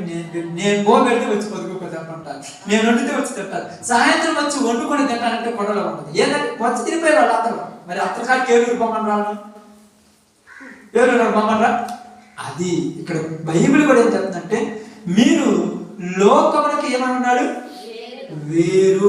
ఇప్పుడు లోకానికి ఏరు కమ్మని నేను పత్రికలో పేతురు గారి ద్వారా చెప్పాను, మీరు మారు మనసు పొందని చెప్పాను. వాళ్ళందరూ మాట్లాడినప్పుడు ఇక్కడ పౌలు గారు ఇక్కడ యోధా ఏమంటున్నాడంటే, యోధాని ఏమని ప్రేరేపించిందంటే, రక్షణ గురించి చాలా రాసినామయ్యా, భిన్నమైన సువార్త కలిసి తిరిగిపోతున్నారు, వాళ్ళకి రాయాలి తప్పదు. అది ఇక్కడ ఏం రాయబడుతుంది? ఇక్కడ ఏది చూడండి, ఇదిగో పరిశుద్ధులకు ఒక్కసారి అప్పగించబడిన బోధ. ఈ బోధ ఎవరికి అప్పగించాడు? అందరికి అప్పగించడా? పరిశుద్ధులకు ఒక్కసారి అప్పగించబడ్డాడు. అందుకని వీళ్ళు ఏం చేస్తారంటే, దేవుని మందిరం ఉందంటే అన్ని వదిలేస్తారు. మీకు అప్పగించాను, మా నిమిత్తం నువ్వు ప్రాణం పెట్టవలసిన వాడు ఉన్నామన్నాడు. ఒక్కసారి అప్పగించబడిన బోధ నిమిత్తము ఏమంటారు చూడండి, మీరు పోరాడాలి. ఇప్పుడు దేనికోసం పోరాడమని చెప్తున్నాడు ఆయన? ఎవరిని పోరాడమంటున్నాడు? ఎవరిని పోరాడమంటున్నాడు? ఇప్పుడు చెప్పాలి మీరు, ఎవరిని పోరాడమంటున్నారు? అసలు ఈ లేఖ రాసింది ఎవరికి? పిలవబడిన వారికి. అమ్మే, పిలవబడిన వారిని పోరాడమంటున్నాడు. ఇప్పుడు నేను పిలిచాడా లేదా? పిలిచినప్పుడు వచ్చావా రాలేదా? వచ్చిన వాళ్ళకి రాశాడా, రాని వాళ్ళకి రాశాడా? ఇప్పుడు మీరు అందరు ఇప్పుడు ప్రార్థన అవుతుందని మన ఆదివారం చెప్పినాను ఆదివారం. 11 నుంచి 1:30 దాకా ప్రార్థన ఉంటుంది. దేవుడి అంటే యోధా పత్రిక మీద కొంత అవగాహన పెంచుకుందాం, తెలియబడుద్ది, రావడం. ఇప్పుడు నేను ఇంటిని పోయి మళ్ళీ పిలవాల్సిన అవసరం లేదుగా. చాలా మంది ఏమంటారు, పెద్దని మైకి పెట్టలేదు, లేకపోతే మాకు ఇడిపడితే వచ్చామన్నమాట. నేను చెప్పినా కదా, మరి మైకి పెట్టేది నాకు అర్థం కాలేదు. ఇది మనకు మాత్రమే తెలుసుకోవడానికి చెప్తున్నాను అంతే. అందరిని మైకి పెట్టి పెద్ద చేయాలంటే సువార్త చేయాలి. మనం సువార్త కాదని చెప్పాను. బైబిల్లో ఈ పత్రిక మీద కొద్దిగా అవగాహన పెంచుకుందాం. ఇప్పుడు నేను ఆలోచిస్తాను, మీరు ఆలోచించండి. మీకు తగినది మీరు చెప్పండి, మాకు తగినది నేను చెప్పాలి. దాన్ని డౌట్ ఉంటే మాట్లాడుకోవాలి. ఇది ఎట్లా కాదు టైం మాట్లాడుకోవాలి. అదే సత్యం ఏదో కాదు. కాబట్టి పరిశుద్ధులకు ఒక్కసారి అప్పగించబడిన బోధ నిమిత్తము మీరు పోరాడాలి. ఏమని పోరాడాలంటే కొందరు వ్యర్థమైన వాటి వైపు వెళ్ళిపోయారు. అందుకేమన్నారు, బోధ నిమిత్తం మీరు పోరాడవాలని మిమ్మల్ని వేడుకొనొచ్చు బద్దిమలాడుతున్నాడు. మీకు రాయవలసి వచ్చింది. మిమ్మల్ని వేడుకుంటూ బద్దిమలాడుతూ మీకు రాస్తున్నాను. ఎందుకంటే చూడండి, ఏలయనగా కొందరు రహస్యముగా జరబడి ఉన్నారు. ఆమేన్. ఏం జరగబడినంట? రహస్యం అంటే రహస్యముగా అంటే దొంగతనం వచ్చారు. ఎట్టొచ్చు దొంగతనం? ఎలా వచ్చారు దొంగతనం? అది ఎలా వచ్చారు? ఎవరు చూడకుండా అంటే బాగా ఆలోచించారు. ఎలా వచ్చారు? అదే నేను అనేది. ఇప్పుడు ఆలోచించాలి. కొన్ని మీకేం గుర్తుండాలని చెప్పాను నేను. ఎప్పుడు వాక్యం చెప్పాను? ఏది గుర్తుండాలని చెప్పిన వాక్యం చెప్పేదండి, బైబుల్ మైండ్లో ఉండాలి. బైబిల్లో నుంచే ఉంటుంది. ఏది చెప్పడం పక్కనే చెప్తారు. బైబిల్ గుర్తుండాలి. దొంగతనంగా ఎలా వచ్చారు ఆలోచించండి. గుర్తొచ్చినప్పుడు అది గురించి అంటే ఎట్టొచ్చారు? చర్మం ధరించుకున్నారని ఎట్టొచ్చారు? అసలు రావడానికి గల కారణం ఏంటి? మీరు బైబిల్లోనే ఉంటారు. బయట కరెక్టే. అది వెలుగుతో వేసి లోపల వచ్చిన ధరించుకుంది కదా, బయట ధరించుకుంది. అసలు ఎట్టొచ్చారు? బైబిల్ గ్రంథంలో ఒక మాట రాయబడింది, అందరూ గుర్తుందో లేదు. ప్రభువా, మనం అన్ని గోధుమలే చల్లాం కదా, గురువులు ఎక్కడి నుంచి వచ్చినాయి? గురువులు ఎక్కడి నుంచి వచ్చినాయమ్మా? గురువులు వచ్చినాయిగా, ఎక్కడి నుంచి వచ్చినాయి? ఇదిగో నిద్రించుచుండగా వాడు చుట్టుపోయాడు. రహస్యం అంటే దొంగతనం అంటే నైట్ చుట్టుపోయాడు అంతే. వెలుగులో రాడు, చీకట్లో వచ్చి నైట్ చుట్టుపోయాడు. ఏమంటున్నాడు? నిద్రించుచుండగా వాడు వచ్చి ఎత్తిపోయాడు. అయితే పెరిగేసామా? పెరిగేసానా? పెరిగొద్దాను. మరి ఏం చేయాలి? రెండు పెరగనేమన్నాడు. పెరగనేమన్నాడు, రెండు పెరుగుతున్నాయి. మీరు ఇక్కడ ఏమన్నాడు? యోగాతో ఎవరితో పోరాడాలి? ఇప్పుడు ఎవరితో పోరాడాలి? బాగా ఆలోచించండి. ఎవరితో పోరాడాలి? ఇప్పుడు మనందరం మనము ఒకరి మీద ఒకరు పోరాడుకుంటే కుదురుద్దా? మరి పోరాడుతుంటే ఎలా చేయాలి? పరిశుద్ధులకు ఒక్కసారి అప్పగించబడిన బోధ ఇప్పుడు బోధతో చెప్పాలి. ఇది బోధతో నేను చెప్పాను. కొంతమందికి మోమాటం ఉండొచ్చు. ఏందయ్యా ఈరోజు పండుగ రోజు పాశం అనుకుంటే నువ్వేది మా అమ్మ చెప్తున్నట్టే. ఇప్పుడు నేను వాక్యంతో హెచ్చరిస్తున్నాను. ఇది పోరాటం. నేను చెప్పాను తిని పండుగలు చేసుకుంటే చేయొద్దన్నాం అంటే 365 రోజులు నేను చేసుకోమని చెప్తున్నానుగా. మీకు అది శాతం క్రిస్మస్ రోజు చేసుకోవచ్చుగా. మీరు ఆ పండుగ అనుకుంటున్నారు, ఈ పండుగ అప్పుడు అది మంది కాదు, బయట మందే, లోపల ఆలోచనలు మారిపోలా, స్వభావం మారిపోయింది. కానీ ఏమన్నాడు? వెలుగు దూత వేసేది. ఇది వేసేది నిజం కాదు, నిజం లోపల ఉంది, వేసేది పైన ఉంటుంది. నేను చేసుకోమని చెప్పట్లేదు, మీ వాటి గురించి మాట్లాడట్లేదు, వాటి గురించి నేను మాట్లాడట్లేదు.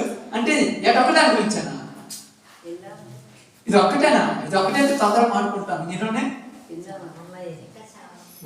ఒకటే ఏమన్నా చూడండి. ఇదిగో మీరు ఎంత త్వరగా, మీరు ఎంత తొందరగా పోయారంట. ఏం పోయారంటే దినాలు, మాసాలు, రోజులు, ధనము, డబ్బు లేకపోతే అంట దినాలు ఎన్ని వస్తున్నాయి నాడికి వచ్చాక. ఇదిగో వ్యర్థముగానే ఎన్ని కష్టాలు పడ్డావమ్మా. ఎన్ని కష్టాలు పడ్డావు? పిల్లల చేతి తెలుసుకుంటున్నావు, భర్త చేతి తెలుసుకుంటున్నావు, భార్య చేతి తెలుసుకుంటున్నావు. చుట్టుపక్కల చూసి వాళ్ళందరూ కూడా ఏమన్నారు?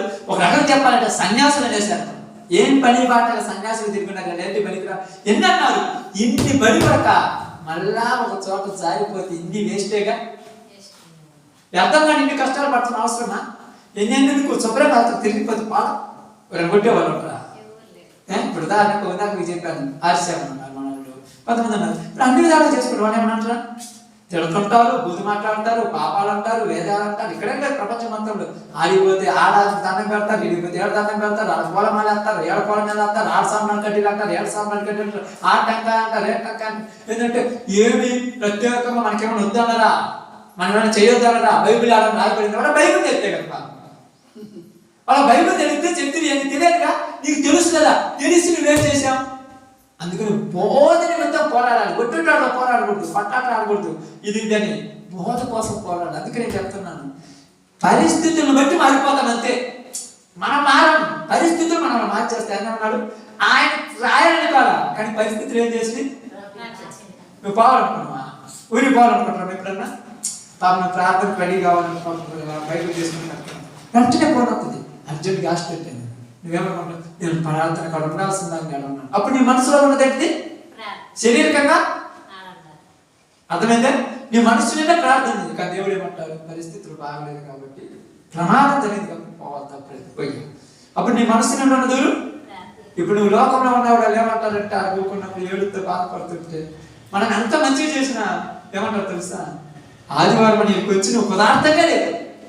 మనం బాగానే ఉంటాం, వాళ్ళు బాగా లేకపోతే దిగులు పడుతుంటాం, బాధపడుతుంటాం. లేవు అంటే ఎందుకంటారంటే, వాళ్ళు మన రూపాన్ని చూడలేదు కానీ మన యొక్క స్వభావాన్ని చూశారు. రూపం వీళ్ళు బాధపడుతున్నారు, ప్రార్థన పోయిందని బాధపడుతున్నారు, కానీ నాకు బాగలేదు బాధపడుతున్నారు. వాళ్ళ స్వభావాన్ని పెట్టాలి. అంటే మన లోపల మమ్మల్ని ప్రవర్తింపజేస్తుంది. అడిగి నాకేమంటా, కూర్చోబెట్టి ప్రార్థన చేస్తాం, అలా ప్రార్థన చేస్తాం. మాతృస్తప్పుడు ప్రార్థన, సూర్యస్తప్పుడు ప్రార్థన, దానికి ప్రార్థన. నువ్వు ఆ చర్చలో చీడికి వచ్చిన అంటే మన మనసులో ఉన్నది మనకు అక్కడ ప్రయత్నపడుతుంది. ఇప్పుడు ఇక్కడ జరిగింది ఏంటంటే, వాళ్ళ మనసులో ఉన్నది ఇది. అందువల్ల నేను ఏం చేశానంటే, అవకాశం బట్టి వాడేస్తున్నారు అంతే. లేకుండా రాదు కదమ్మా. ఇప్పుడు దీంట్లో ద్రాక్ష రసం ఉంది, మూత తీసుకొస్తే పడుద్ది. అంటే ద్రాక్ష రసం లేకుండా పోతే పడుద్దా? లోపల ఉన్నదే బయటకు వస్తుంది, లోపల ఏమవుతుంది. అందుకే నేను ఏమంటున్నాను, మిమ్మల్ని చెయ్యొద్దని చెప్పట్లేదు, చేసుకోవద్దని చెప్పట్లేదు, బోధ నిమిత్తం పోరాడుతున్నాను అంతే. కొందరికి శత్రువులు కావచ్చు, కొందరికి ఇబ్బంది పడవచ్చు, కొందరు అసహించుకోవచ్చు, కొందరు దూషించుకోవచ్చు. నా ఇంట్లో వాళ్ళని నన్ను అసహించుకున్నా కనుక నా బోధ కోసం నేను పోరాడవలసి వచ్చిందని ఎవరు మాట్లాడుతున్నాడు? యోధా. నేను పోరాడాను, మీరు కూడా పోరాడండి అన్నాడు. అంత బాగా మాట్లాడుతుంది. నేను పోరాడాను, మీరు కూడా పోరాడండి. ఏమంటున్నారు చూడండి. ఏలయనగా చూడండి, ఏలయనగా కొందరు రహస్యముగా చొరబడి ఉన్నారు. వీళ్ళు రహస్యంగా వచ్చారు. ఎలా వచ్చారంటే చూడండి, బైబిల్ గ్రంథంలో నుంచి మీకు అర్థం అవటానికి చెప్తాను. బైబిల్ గ్రంథంలో నుంచి పేతురు రాసినటువంటి 2వ పత్రిక 2వ అధ్యాయము 1వ వచనం. మరియు అబద్ధ ప్రవక్తలు ప్రజలలో ఉండిరి, అటువలనే మీలోను అబద్ధ బోధకులు ఉందురు. బాగా ఆలోచించండి. అబద్ధ ప్రవక్తలు ఎక్కడున్నారంట? ప్రజలలో. చదువు బాగా చదువు మళ్ళీ. మరియు అబద్ధ ప్రవక్తలు ప్రజలలో ఉన్నారు. లోకంలో అబద్ధ ప్రవక్తలు ఉన్నారు, దానికైనా బాధపడట్లేదు. ఇప్పుడు మీలో కూడా ఎవరు ఉన్నారంటున్నాడు? అబద్ధ బోధకులు ఉందురు. ఉంటారు అన్నాడా, ఉందురు అన్నాడా? అబద్ధ బోధ అంటే ఏంది ఇప్పుడు చెప్పాలి. అబద్ధ బోధ అంటే ఏంది? తిమోతికి రాసినటువంటి 2వ పత్రిక 3:6 అనుకుంటాను. సరే చదువుతాం. తిమోతికి రాసిన 2వ పత్రిక 3:6 అనుకుంటా. ఒక మాట మార్చాలి మళ్ళీ ముందు కూడా.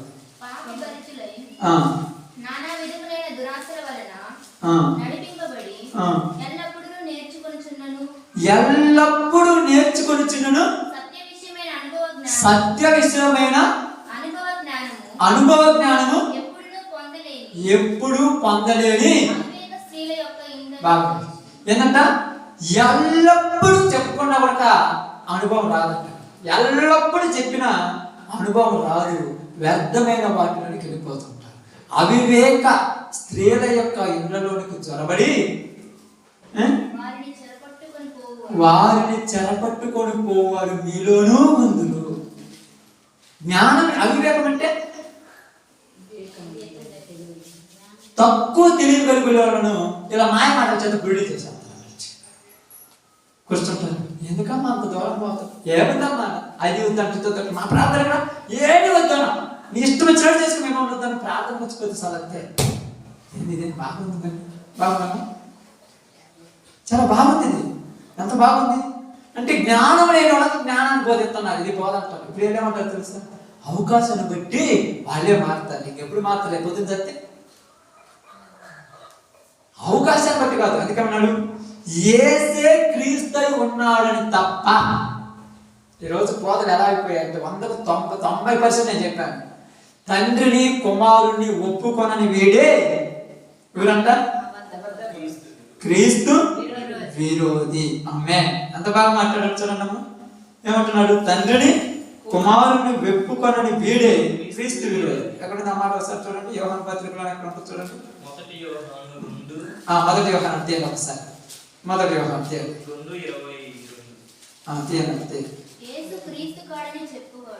యేసు క్రీస్తు కాడని చెప్పువాడు తప్ప ఎవడు అబద్ధికుడు? తండ్రిని కుమారుణ్ణి ఒప్పుకొనని వీడే క్రీస్తు విరోధి. ఎవరన్నా క్రీస్తు విరోధి అర్థమైపోయిందా? ఎవరన్నా అర్థమైంది? ఇప్పుడు ఎవరంటాడు? తండ్రిని కుమారుణ్ణి ఒప్పుకొనడు. మరి ఎవరు ఒప్పుకుంటాడు? బాగా అసలుకి బోధ ఎట్టిదే అక్కడ ఎక్కడ స్టార్ట్ అయింది, ఇటు పోయింది కాదు. ఈరోజు మిళితమైన బోధ వచ్చేసింది. మిళితము కలిసిపోయింది.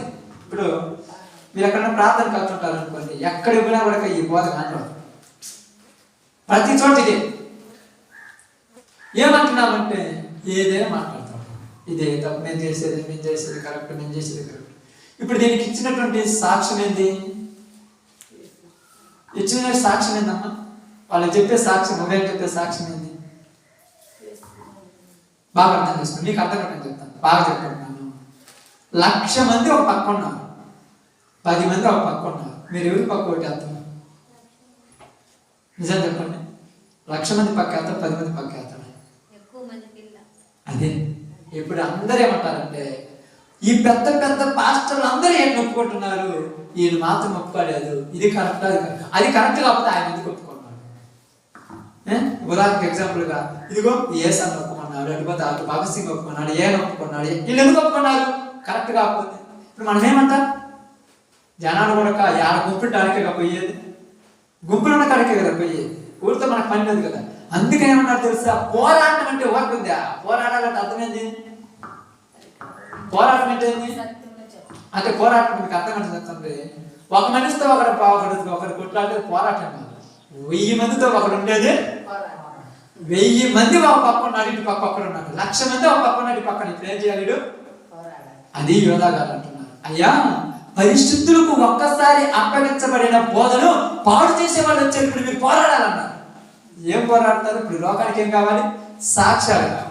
సాక్ష్యాలతో సంబంధం అంతే. బైబిల్తో సంబంధం. బైబిల్ తీసుకుంటారు మీరన్నా. ఇప్పుడు మీ దగ్గరకు వచ్చి కూర్చో 10 మంది కూర్చోబెట్టి మాట్లాడనుకో, బైబిల్ ఎలా ఉందంటే వాళ్ళు ఏమంటారు? 10 మంది. ఇప్పుడు పెద్ద నాయకుడు ఎవరన్నా మనం చర్చించినప్పుడు పెద్ద వాళ్ళు తీసుకొచ్చి కూర్చోబెడతారు. పెద్ద వాళ్ళు అంటే ఊరి పెద్దలు, ఊర్లో ఉన్నటువంటి గొప్ప నాయకుల్ని, ఆ ఎమ్మెల్యేని, ఎంపీని, జడ్జిని, పోలీస్ స్టేషన్ అంటే ఎస్ఐ గారిని, ఇటువంటి డాక్టర్ని, వీళ్ళందరినీ కూర్చోబెడతారు. వాళ్ళందరూ 1000 మంది ఒకటి నీ ఒక్కడే అంటారు.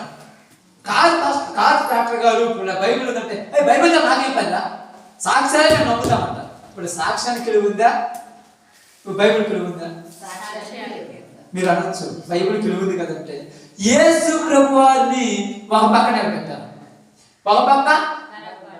ఇప్పుడు ఏం గెలిచాయి? సత్యం గెలిచిందా? కేకలు గెలిచాయా? ఇప్పుడు కేకలకే ఇవ్వ. జనాలు అక్కడ ఎక్కుంటే ఆనే కరెక్ట్ అంటారు. కొన్ని రోజులకు మనం కూడా కాంప్రమైజ్ అయిపోతాను దాంట్లోకి. ఎట్టుంటే జనాలు ఎట్లా రావట్లేదు, ఆడపోతే వస్తారులే అనుకుంటున్నారు. ఏంటి ఇలా మారిపోయారు పరిస్థితులు అంటే ఏం చేద్దాం? వాళ్ళని మనం ఏం అనలేము. ఏమన్నా అంటానంటే ఏమంటారు తెలుసా? నువ్వు అంత గొప్పోడు అంటారు. మనం ఏం చేద్దాము? ఈ విశ్వాసం కూడా ఏమైపోయారంటే ఇలా కాలిపోతే ఏమి ఇబ్బంది ఉంటుంది. ఎందుకంటే గుంపులో బతుకులు అడగగా ఒక గొర్రె పిల్లలు పెద్ద అన్నట్టు నాకు అన్నట్టు 10 గొర్రె పిల్లలు అయితే లెక్క పెట్టుకుంటాం. 500 గొర్రె పిల్లలు లెక్క పెట్టుకుంటాం రోజు. 1000 రూపాయలు పెట్టుకుంటాడు. అందుకని పరిశుద్ధులకు ఒక్కసారి అప్పగించబడిన బోధ నిమిత్తము మీరు పోరాడాలి. మీకు ఇచ్చాను ఇది, మీరు పోరాడని అన్నాడు. ఏమని పోరాడాను ప్రభు? ఎవరితో పోరాడదాం అనుకుంటే ఎవరైనా పోరాడటానికి అందరూ ఒక పక్క ఉన్నాడు, ఆయన ఒక్కడే ఒక పక్క ఉన్నాడు. ఏం చేద్దాం? అదే కదా, మీరు కష్టపడలేరు కదా, శ్రమ పడతారా? నేను అన్నట్టు వస్తుంది అలాంటి ప్రార్థన ఉంది. వాళ్ళు 2-3 అలా రాకుండా పాస్టర్ గారు ఏమంటే ఏనేది పొద్దుగూకులు 10 ఆదివారం రామంటారు. ఇది మాకు కష్టం. ఏం చేద్దాం ఇక్కడ? ఇప్పుడు అలా కాంప్రమైజ్, అంతా కాంప్రమైజ్ సరి చేసుకోవాలి. ఎన్ని రోజులు సరి చేసుకోవాలి? బోధ నిమిత్తం మీరు పోరాడాలి. గురి చెప్తున్నాడు, పరిశుద్ధులుగా పిలువబడిన మీరు, మీకు అప్పగించారు ఒక బోధ. ఆ బోధే ఇంకేదేది కాదు, ఆ బోధే.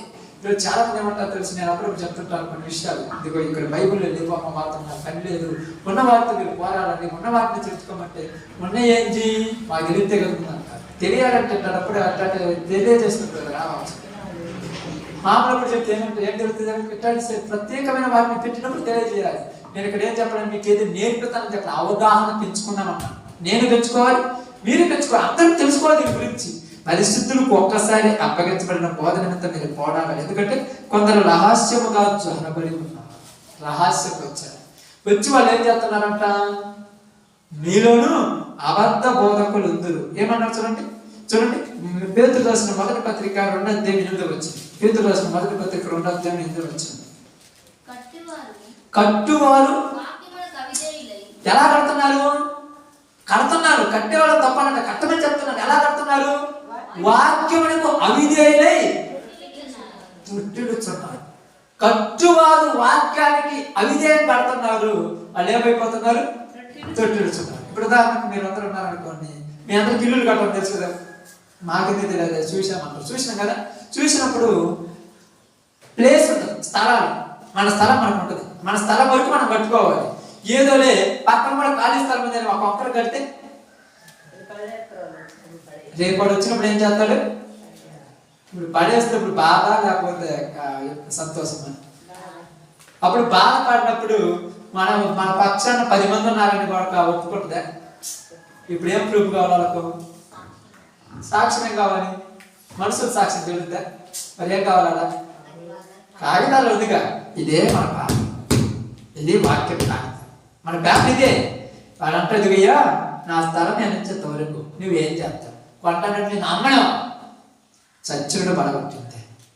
ఇంత బాగా కట్టుకున్నావు, ఇంత అందం కట్టుకున్నావు, పడగొట్టాలంటే బాధ కదా. ఇప్పుడు ఇదేమంటారు తెలుసా? ఎంత దురభిమానం, ఈ ఊర్లో మాట్లాడే వాళ్ళు అక్కర్లేరా? ఇంత పెద్ద నిద్రను కుక్కినే తెచ్చి పండుగుతుంటావు, అక్కడ ఆగేవాళ్ళు లేరా? అసలు నువ్వు కట్టుకునేటప్పుడు ఒక్కరి మీదతో కట్టుకున్నావు, వారి స్థలంలో నువ్వేందుకు కట్టావు? ఇప్పుడు అందరూ చదువుతున్నప్పుడు ఇల్లు బాధపడుతుంటే మనుషులకు బాధ అవుతుందా లేకపోతే సంతోషం ఉంటుందా? వాళ్ళు చేసేది న్యాయం అంటారా? రే ఏదో రూపాయలు కానీ పని రాదు, వాడంత బాగా కట్టుకుంటే ఎందుకు పని అవుతున్నావు? అందరు ఇంటాడే. ఇప్పుడు కట్టిన తర్వాత పని అవుతుంటే బాధ, కానీ కట్టేటప్పుడు అది కరెక్ట్ కాదని చెప్పుకుంటాడు కట్టరుగా. వీడికి తెలుసు కరెక్ట్ కాదని, కానీ ఎందుకు కట్టిండు? కొద్దిగా వస్తుందని. ఈ రోజు కూడా వాళ్ళకి తెలుసు, కానీ ఎందుకు చేస్తున్నారు? జనాలు రావాలి. జనాలు కోరుకోతరా? సత్యం ఉన్నదన్నట్టు ఖచ్చితంగా చెప్తారమ్మా. మీ పిల్లలు కొడుతానండి, పొద్దుకు టీవీ చూడొద్దు, సెల్ ఫోన్ చూడొద్దు, పని నుంచి వచ్చిన తర్వాత గంట ఆడుకొని మళ్ళీ పుస్తకాలు తీసుకొని చదువుకోమంటే మీరు ఎట్టేటోళ్ళు మంచోళ్ళు అవుతారు. మీ పిల్లలకి మా అమ్మలు కంటిన్యూ చూస్తాను, నేను కడుపుని అనవసరంగా పుట్టారు. కరెక్ట్ చేస్తే తల్లిదండ్రులే నచ్చలేదు, దేవుడు ఎట్లా నచ్చుతాడు? అందుకే ఒక్కసారి అప్పగించబడిన బోధ నిమిత్తం మీరు పోరాడాలి. అయితే కొంత రహస్యంగా వచ్చి ఉన్నారు. వచ్చి ఏం చేస్తున్నారంట చూడండి, వచ్చి ఏం చేస్తున్నారంట? వారు భక్తిహీనులై. వారు ఏమైనారు? వాళ్ళకే లేదు భక్తి. ఏం లేదు వాళ్ళకు? భక్తిహీనులు. భక్తిహీనులు అంటే అర్థమైంది? భక్తిలో ఏముంది? హీన దశ. హీనంతో అంటే దరిద్రం, భ్రష్టత్వం అన్నమాట చెప్పాలి. ఎందుకు భక్తిహీనులు అయిపోయారు? ఎందుకు అయిపోతాం భక్తిహీనులు? ఎందుకు అయిపోతాం? బైబిల్ ఆలోచించండి, ఎందుకు హీన స్థితిలోకి వెళ్ళిపోతాం? అది ఎందుకు? అది దేవుని కృపను పాడు చేసుకొని వెళ్ళిపోయాడు. అది ఎందుకు వెళ్ళిపోయాడు? కారణం ఉంటుంది కాబట్టి. వాక్యం గుర్తుపెట్టుకోండి. ఏదో ఒక్కరిని హీన స్థితిలోకి పోయాడు ఒక వ్యక్తి. ఎందుకు పోయాడు హీన స్థితిలోకి ఆ వ్యక్తి? గుర్తుండాలి బాగా. అంటే మీరు ఆలోచించండి, నేను ఆలోచించేది అది. ఒక వ్యక్తి హీనత్వంలోకి వెళ్ళిపోయాడు. ఎందుకు వెళ్ళిపోయాడు? దేవుడి మాటను కొన్ని వెళ్ళిపోయాడు. దేవుడు అంటే లెక్క లేకుండా వెళ్ళిపోయాడు. అన్ని కరెక్ట్ గా వీడిలో ఏదో ఒకటి ఉండబట్టి వెళ్ళిపోయింది. ఏముంది అందులో? అది ఏంటిదంట? శరీరాశ. ఎవరు ఆ వ్యక్తి? మనకు కావాలి, బయటికి రావడం మనకు ఆ వ్యక్తికి. అదే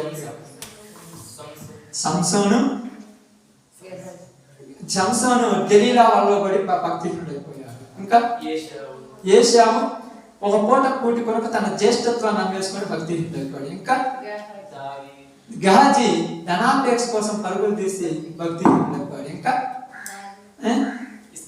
ఇస్కరియోతు యూదా ధనము కోసం భక్తిహీనుడు అయిపోయి యేసు ప్రభువును.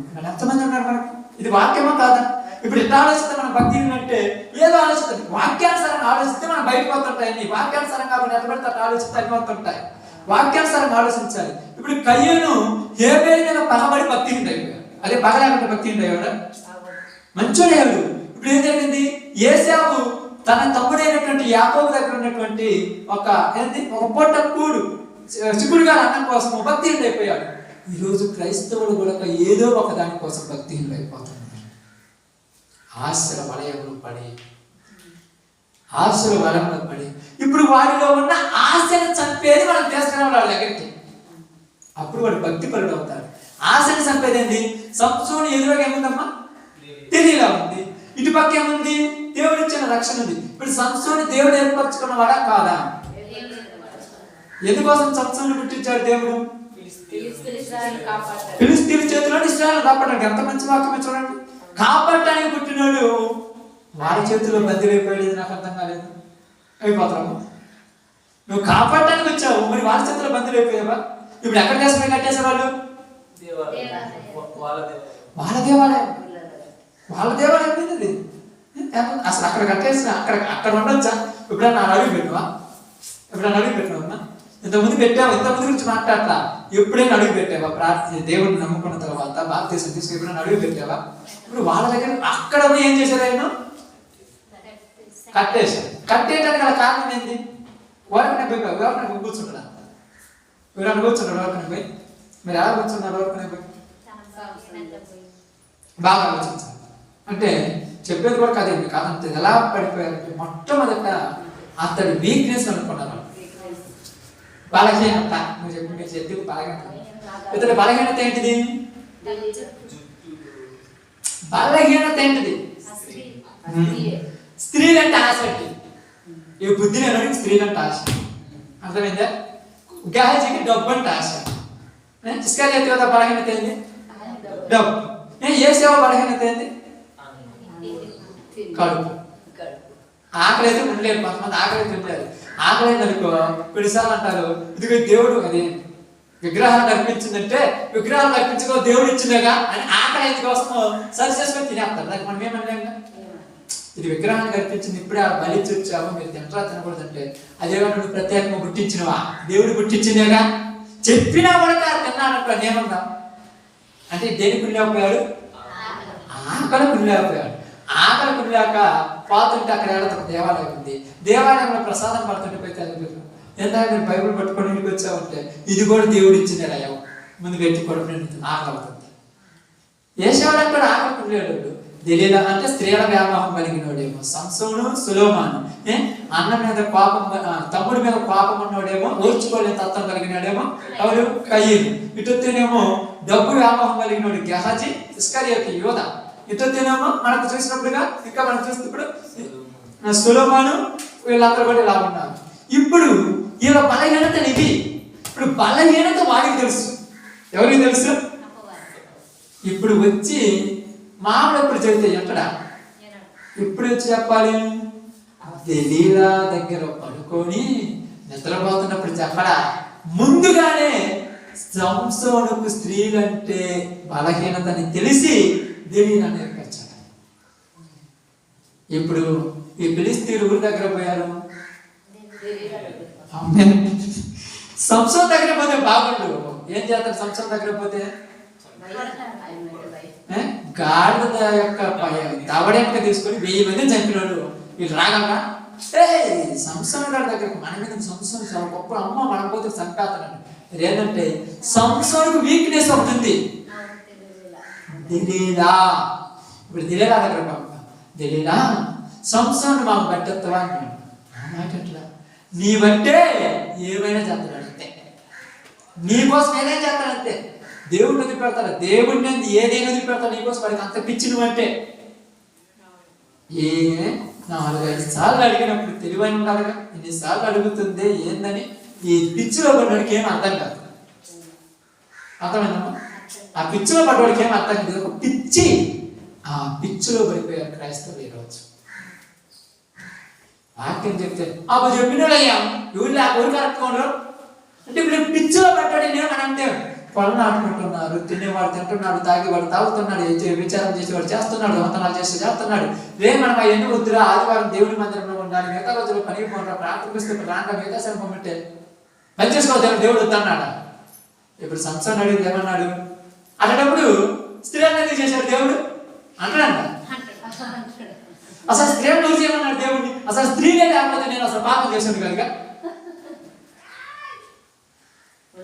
మామూలు విషయం. అది జ్ఞానం అంతదనుకున్నా మనకు దెయ్యం జ్ఞానం దేవుడి జ్ఞానంతో సరిపోవాలి, కానీ మనుషులను మాయ చేసేంత జ్ఞానం ఉంది దెయ్యానికి. దేవుడి జ్ఞానం అంత కాదు, మళ్ళీ మనుషులను మాయ చేసేంత జ్ఞానం. ఏమన్నా అడిగి చెప్తారు. అవి కొంతమంది ఏమంటారంటే చేత కాకుండా అంతకాడికి నేను ఇంట్లోనే కూర్చుంటాను అని నాకు తెచ్చిపెట్టాను దేవుడిని. నేను పొద్దుకు దేవుడిని ప్రార్థన చేస్తాను. ఆయన ఏమన్నాడు? నువ్వు బ్రతుకు తినవల్ల నీవు చెమటోడ్చి కష్టపడి పని చేసుకుంటావు అన్నాడు. ఇది కూడా గుర్తుండాలిగా. మరి ఇది గుర్తుంటే ఎక్కడప్పుడు గెహజీ ఏమన్నాడు? గెహజీ ఎందుకైనా వాళ్ళ పరుగులు తీరుతావు, దేవుడు ఉంటే చాలు, నయమాని నేను వద్దన్నాను కదా, నువ్వు ఎందుకు పరుగులు తీరుతావని ఎలీషా చెప్పుకుంటాడుగా. వద్దు పొమ్మంటే ఏమన్నాడు? గుర్తురావు మీకు వాక్యం.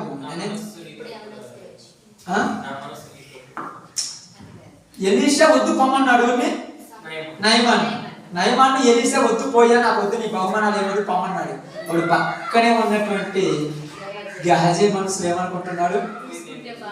నా యజమానుడికి అవి తీసుకునే మనసు లేదే, అయ్యో నాలాంటి మనసు నా యజమానుకుంటే బాగుండే, నా యజమానుడు లోపలికి ఇంట్లో పోతే సార్ నెమ్మది తీసుకొచ్చుకోవాలి.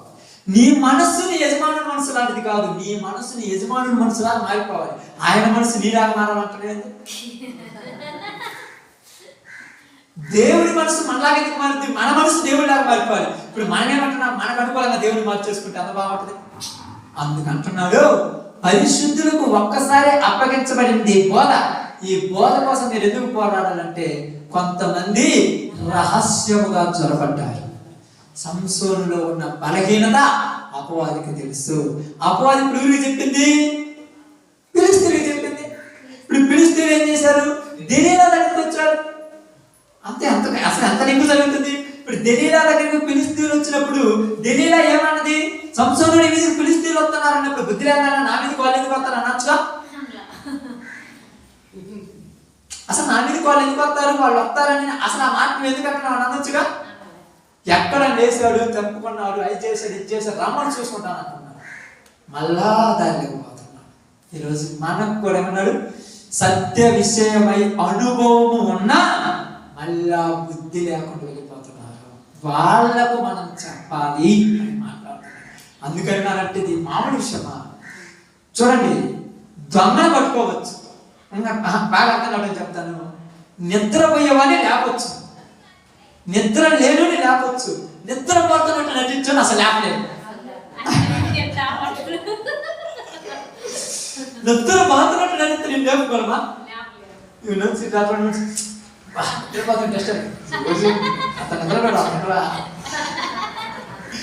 క్రైస్తవుని మార్చొచ్చు, లోకంలో ఉన్నోనికి చెప్పొచ్చు. లోకంలో ఉండి క్రైస్తవులుగా ఉన్నోనికి అసలు చెప్పలేదు. నటించేవాడు నీ కోరిక తెలుసుకొని వెళ్తానంటలేదు. అందుకే ఏమన్నాడు? ప్రతి పురుషునికి ఒక స్త్రీ ఉండాలి. మీరు ఉండలేరు కనుక చెప్పాను. అందుకే ఏమన్నాడు?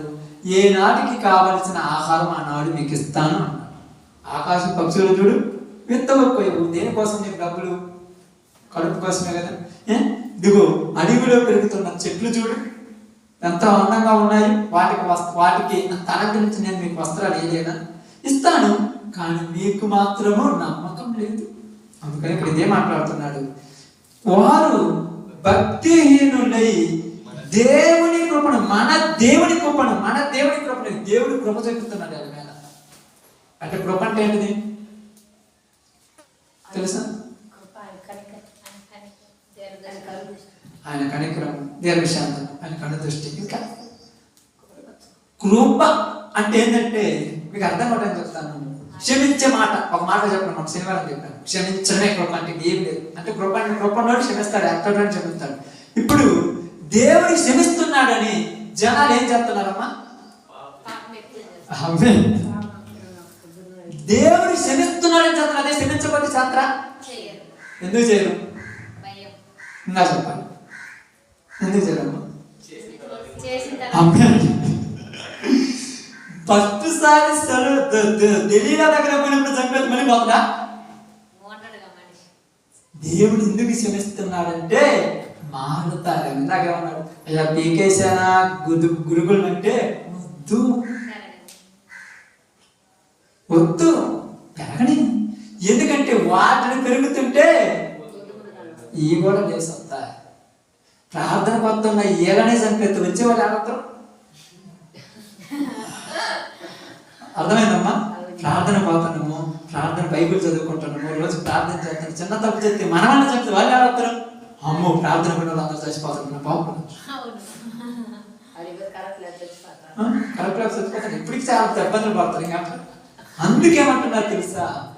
బోధ నిమిత్తం చూడండి, దేవుడి కృప చూపెడుతుంటే ఈ కృపను ఏం చేస్తున్నారంటే వీళ్ళు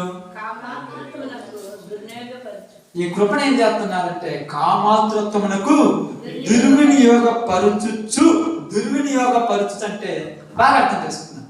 కృప అనగా తప్పు చేశాడు, క్షమించాడు. అమ్మా అనండి, తప్పు చేసిండు, నేను తప్పు చేశాను, క్షమించాడు. క్షమించినప్పుడు నేను ఏమనుకోవాలి? ఇప్పుడు చేయకూడదు, ఈ తప్పు వల్ల నేను చచ్చిపోవడానికి అనుకున్నైనా దేవుడు నన్ను క్షమించాడు, రేపు చేయకూడదు అనుకోవాలి. కానీ వీళ్ళు ఏమంటున్నారు? ఈ తప్పు చేస్తే మళ్ళీ ఇంకొకటి చేస్తే ఏం చేస్తాడు? అర్థమైందా? ఈ తప్పు చేస్తే మళ్ళీ ఇంకోటి చేస్తే ఏం చేస్తున్నాం? అందుకే చేసేస్తున్నారు. అవసరానికి మించి దేవుడు కృప చూపెడుతుంటే వాళ్ళు ఇంకా ఎక్కువగా తప్పులు చేయడం ప్రారంభించారు. ఒకసారి క్షమించారు, 2 సార్లు చెప్పారు, 3 సార్లు చెప్పారు, 4 సార్లు చెప్పారు, 5వసారి ఈడి జుట్టు చేసే వాళ్ళ చేతిలో పెట్టారు.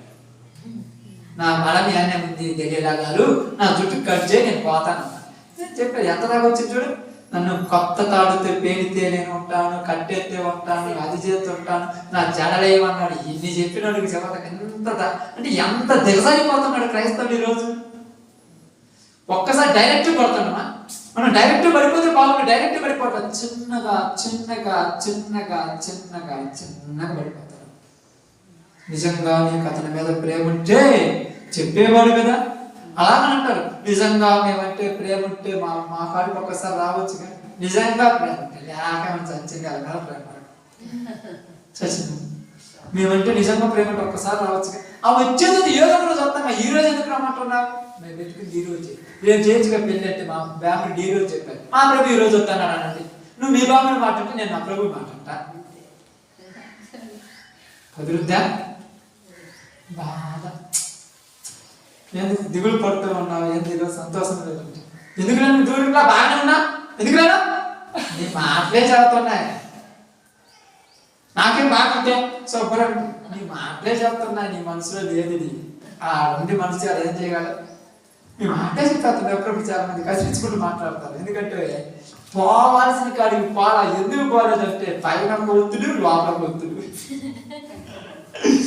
పైన ఒత్తుడు, లోపల ఒత్తుడు. ఏం పాత్ర పాపం, ఏం చేస్తారు పాపం, ఇంకా అర్థం కాక ఏమి చేయలేక పడిపోయారు. అప్పుడు చెప్పారు, సంసోను జుట్టు కట్ చేశాక ఏం పోయింది? ఆమేన్. అలాగే మనలో ఉన్న భక్తి కొరకపోయి ఏమైపోయాం? హీనులమైపోయాం. ఎప్పుడైతే భక్తిహీనుడైపోయాడో ఇప్పుడు సంసోను ఏం చేశారు? వాళ్ళు కట్టేశారు. ఇంతకుముందు ఎట్టంటే 1000 మంది పడ్డారు, ఎట్టంటే 1000 మంది పడ్డారు. ఇప్పుడు ఇట్లా అంటాడు అక్కడ వాళ్ళు అట్లా. ఏమైందంటే అప్పుడు అర్థమైందంట, నాలో బలము పోయింది. ఆమేన్. ఇప్పుడు బలం పోయింది కాబట్టి ఇప్పుడు ఏం చేశారు వాళ్ళు? ఏం చేశారు? ముందంట ఇష్టం వచ్చినట్టు కట్టారంట. 2 కళ్ళు పొడిచేశారంట. ఏం పొడిచేశారు? కళ్ళు పొడిచేశారంట. జుట్టు కొద్ది ఉండదు గుడి చేసేస్తారంట. మళ్ళీ పెరిగితే శక్తి వస్తుందేమో, వాళ్ళ భయం అదే కదా. అందుకంటారు రోజు ప్రార్థన పోతుంది, నువ్వు బాగుంది అంటారు. ఎప్పుడైనా సరే ఒక్కసారి పంపితే మళ్ళీ అలవాటు అసలు బాగుంది. ఒక్కసారి పంపితే మళ్ళీ అలవాటు అసలు బాగుంటుంది. గుడ్లు పొడి చేశారు, జుట్టు కట్ చేశారు. ఇలాంటి చేత ఏం జరుగుతున్నట్ట? వాళ్ళ దేవత గుళ్ళోనంట తిరగలి శ్రపిస్తున్నారంట. ఎక్కడ ఉండాల్సిన ఏం చేస్తున్నాడు? నువ్వు యాడుండాలి, ఏం చేస్తున్నావు? వాళ్ళ దేవత గుడిలో ఎందుకు తిరగలిస్తున్నాడు? ఎందుకమ్మా? ఎందుకు చెప్పండి సిస్టర్ గారు? పాపం ఎందుకు? పాపం ఆడదికి వెళ్ళాల్సి వచ్చిందమ్మా, చెప్పండి. ఇప్పుడు పోయి ఏది సంసోను నీ పరిస్థితి అంటే ఏం చేయమంటావు? ఇది సంసోను కాబట్టి అన్నాడు. మనం అంటామా? మనం ఏమంటామంటే ఏమి ఒక పూట రాకపోతే కొడతడా యాడ కూర్చొని అంటున్నావు? వాళ్ళ దేవత గుళ్ళో కూర్చోవచ్చు. వాళ్ళ దేవత కూర్చొని అసలు వాళ్ళ దేవత గుళ్ళో కూర్చొని వాళ్ళకి తిరగలేచుతూ, వాళ్ళ రాళ్ళు కొడుతూ, వాళ్ళకి నచ్చినట్టు చేస్తూ, ఇప్పుడు వాళ్ళు ఎక్కగలు పక్కపక్కలు. అప్పు రాత్రి 1 గంట దాకా ప్రార్థన ఆలయం పెడతాను, నిద్రకు ఉండలేము. 3-4 గంటల దాకా అవారాలే. 4 గంటల దాకా నిద్ర రావట్లేదంటే ఎందుకు వస్తుందయ్యా? ఎందుకు? భయం. 3-4 గంటల దాకా కప్పుకోబట్టి ఏంటంటే నిద్రపోయి పిల్లలు ఎడిపెట్టారు. వీళ్ళు ఎందుకు ఎడిపెత్తారు? వాళ్ళు పక్కన పట్టేసుకుని నేను కూర్చొని ఎంత ఎంత బాగుంది. వాళ్ళ చేతుల్లోనికి నువ్వు పోతే రాలేవు. అందుకు అంటున్నాడు ఇక్కడ పరిశుద్ధి మన దేవుని కృపను దుర్వినియోగపరుచుతున్నారు. ఏం చేస్తున్నారు? కామాతులతకు దుర్వినియోగపరుస్తున్నాడు. సంసోనులాగా కామాతులతకు ఉపయోగిస్తున్నాడు. తెలియలాగా పాడైపోయినట్టుగా గెహజీలాగా డబ్బు కోసం ఉపయోగించుకుంటున్నాడు. ఇటు పోతే కయ్యూనులాగా పగ తీర్చుకోవడం కోసం ఉపయోగించుకుంటున్నాడు దేవుని కృపను. ఇస్కరియోతు యూదాలాగా దేవుడు ఎందుకు నిన్ను ఎన్నిసార్లు అయినా కూడా క్షమిస్తున్నాడంటే నేను తప్పుతుండే నన్ను అప్పుడే చెప్పాలిగా, నాకు చెప్పాలి. అందుకే నేను డబ్బులు తెచ్చుకున్నాను. మరి ఎప్పుడు బుద్ధి వచ్చింది ఇస్కరియోతు యూదాకు? యేసు ప్రభు నా చిత్ర హింసలు గడుతుంటే నీతిమంతుడయ్యా, ఆయన రక్తాన్ని నేను ఇచ్చాను, ఇది నా మీదకి వద్దని ఇసిరేస్తే వీళ్ళేమన్నారు? మాకెందుకు? అప్పుడు అంటారు ఈ మధ్య నేను ప్రార్థన నేను వద్దానా? ఎంత బాగా చేస్తారు తెలుసా? నేను వద్దానా, నువ్వు పోతుంటే నువ్వే కదా వద్దన్నావంటే ఏదో ఒక రోజు వద్దాను, అంత పోయేదాని చెప్పకుండా పోవచ్చుగా. అది ఎవరి కదా నేను వద్దానా? ఏదో ఎంత మారిపోయావు? ఏదే మాట్లాడుతాం మనం మాట్లాడుతున్నామా? మంది ఒక నాలుక, వాళ్ళది 2 నాలుకలు ఎట్టని మాట్లాడుతున్నారు. 2 గొలుగులు అంటారు చూడండి, లోపల బయట కలిగినాడు. వాళ్ళతో డేంజర్, మనతో డేంజర్ కాదు. మనం ఎందుకంటే ఒక నాలుక. కాబట్టి దేవుని కృపను కామాతులతకు దుర్వినియోగపరుచుచు అంటే కంటిన్యూ చేస్తారు, ఆగల పరుచుచు మన అద్వితీయ నాథుడును ప్రభు అయిన యేసుక్రీస్తును విసర్జించుచున్నారు. ఆమేన్. ఇప్పుడు ఎవరిని విసర్జించారు? విసర్జించడం అంటే విడిచిపెట్టడం. ఇంకా మంచిది కానట్లేదు. బైబిల్ గ్రంథం ప్రకారము, సైన్స్ ప్రకారం విసర్జన అంటే తెలుసా? బయటికి పంపేయటం. దేన్ని బయటికి పంపేస్తారు సైన్స్ ప్రకారం? సైన్స్ ప్రకారం దేన్ని బయటికి పంపేస్తామమ్మా? మంచి ఆహారాన్ని తింటాం, మలినము బయటికి పంపేస్తాం, వ్యర్థం అంటారు. ఇప్పుడు యేసుక్రీస్తుని విసర్జిస్తున్నారంటే అలా దృష్టిలో యేసుక్రీస్తు ఏంది? వ్యర్థమా? యేసుప్రభు వేస్టా? వ్యర్థం అంటే వేస్టే కదా. అంటే యేసుప్రభు వేస్టా? యేసుప్రభు వేస్ట్ కాబట్టి కదా వదిలేశారు. లేకపోతే ఎందుకు వదిలేస్తారు? ఇప్పుడు ఎలా ఉంటారు తెలుసా? ఇప్పుడు వీళ్ళు ఈ అవారాలలో, ఈ పనులలో, ఈ పాపంలో ఇచ్చడివిడిగా తిరుగుతున్నప్పుడు ఈయన అంటారు, అసలు ఏందిరా ఒకప్పుడు ప్రార్థనలో ప్రయాసపడి దేవుడి కోసం ముందుండి రాత్రి పగలు ఉపవాసం ఉండి ప్రార్థన చేసినాడు, ఎంత పిచ్చి పిచ్చిగా లోకంలో పాపంలో తిరుగుతున్నారంటే యేసు ప్రభుని విసర్జించారు, పాపాన్ని లోపలికి తీసుకున్నారు. మనం ఏం చేయలేము. లోపల ఉన్నది పోయింది, బయటకు ఎరగొట్టం చేసింది. మనం ఏం చేయగలం? అప్పుడప్పుడు చాలా మందిని చూస్తున్నప్పుడు, ఏందమ్మా ఎంత నీచంగా బతుకుతున్నావు బ్రదర్ సిస్టర్స్ అంటే, నేను కరెక్ట్ ఉన్నాను, మీరే వీడికి ఎలా ఉంటుందంట, కరెక్ట్ అనుకోడు, సర్దిద్దుకునే తత్వం లేదు. ఇంకా ఏంది, ఎప్పుడు కూడా వ్యతిరేకించే తత్వం అది. అందుకే ఏమన్నా తెలుస్తా, మన దేవుని కృపను కామాత్రతో దుర్వినియోగపరచు యేసు ప్రభుని ఏం చేస్తున్నారు, విసర్జించుచున్నారు. యేసు ప్రభుని విడిచిపెట్టేశారు. విడిచిపెట్టిన తర్వాత వస్తారా? ఇప్పుడు సంసోన్ ఏం చేశాడు, బంతి మీద ఆడుకున్నాడు. అక్కడ ఎక్కడ రిమ్మోని కొట్టుకున్నాడు. అదేమని అన్నాడు, దేవా ప్రభువా ఈ ఒక్కసారి నన్ను బలపరచు. కానీ ఎప్పుడన్నా బతిమలాడావా, ఈ ఒక్కసారి నన్ను బలపరచు, నేను వీళ్ళ చేతుల్లో నుంచి బయట పడిపోతాను. ఎప్పుడన్నా ఆలోచన ప్రార్థన చేస్తాను దీనికోసం. ఏమని ప్రార్థన చేస్తాను, ఆదివారం పోతున్నాను సార్ ప్రభు, శనివారం పోతున్నాను, మిగతా రోజుల్లో బాగుపోతాను సార్. నీ ప్రార్థన మళ్ళీ ఉంది. నేను 6 రోజులు పోతే శనివారం పడరా అతరా, ఇంకా 6 రోజులు పోతే ఆదివారం పడరా. తర్వాత ఎప్పుడన్నా నాకు నెల తర్వాత చేద్దాక ప్రార్థన, నాకు ఎన్ని పనులు మన కదిలితో కొడత వేసారిపోయి. ఒకవేళ మర్చిపోయి నువ్వు పిలిచినా నిన్ను చూసి ఇటు మళ్ళా మళ్ళీపోతాను. ఎందుకంటే విడాకులు తీసుకున్నాను కదా ఊరితోటి. అవునా కదమ్మా, భార్య భర్త కలిసి ఉన్న తర్వాత విడాకులు తీసుకున్న తర్వాత ఎదురు మళ్ళీ పడ్డ ఒకరింటి వల్ల ఒకరింటి వాళ్ళకి ఏంటంటే విడిపోయింది. ఇదివరకు వాళ్ళు ఎదురు భార్య భర్తలే, మరి ఏంటి ఇప్పుడు ఏ విడిపోతుంది ఆయన ఎదురు పళ్ళ కూడా మాట్లాడి విడిపోయింటారు. అయ్యా ఎలాగా, పక్కాగా ప్రూఫ్గా కోర్టు ద్వారా విడిపోయారు. ఇప్పుడు వీళ్ళు కూడా దేవునిలో నుంచి విసర్జించబడ్డారు. దేవుని విడిచిపెట్టేస్తారు. ఎందుకు విడిచిపెట్టారంటే నాకు నచ్చలేదు, నచ్చితే విడిచిపెట్టారు, నచ్చకపోతే విడిచిపెట్టారు. విడాకుల వరకు నేను తీసుకుంటారు భార్య భర్తలు, నచ్చకపోతే. ఎందుకు యేసు ప్రభువును విడిచిపెట్టారు, నచ్చలేదు. దేనికి నచ్చలేదు చెప్పండి, దేనికి నచ్చలేదు? దేనికి నచ్చలేదు? అమ్మే నీకు ఇష్టమైన ఆయన వద్దన్నా. పెళ్లి తర్వాత ఎందుకు పాపాలు వచ్చేది భార్య భర్తలు పడతాయి. ఈ అమ్మకేం కొన్ని ఇష్టం ఉంటాయి, భర్త నీ చేయొద్దు అంటాడు, ఆయనే తలకానొప్పండి. భార్య ఏమి చేయొద్దు అంటాడు, భర్త చేస్తాడు, ఆయనే తలకానొప్పి. నాకు ఎట్టే నచ్చబోయా వదిలిపెట్టే ఉంటుందే ఉండు, లేకపోతే లేదు. అంతేనా? ఇప్పుడు యేసు ప్రభు కూడా అన్నాడు, నాకు ఎట్టే నచ్చబోయా వదిలిపెట్టరా అంటే ఉంటే ఉండు, లేకపోతే లేదు. ఎవరిని యేసు ప్రభు ఉంటే ఉండు, లేకపోతే నాకు ఇష్టం అంతే. నువ్వు అవసరం లేదు, నాకు ఇయే కావాలి. విసర్జించడం అంటే అది.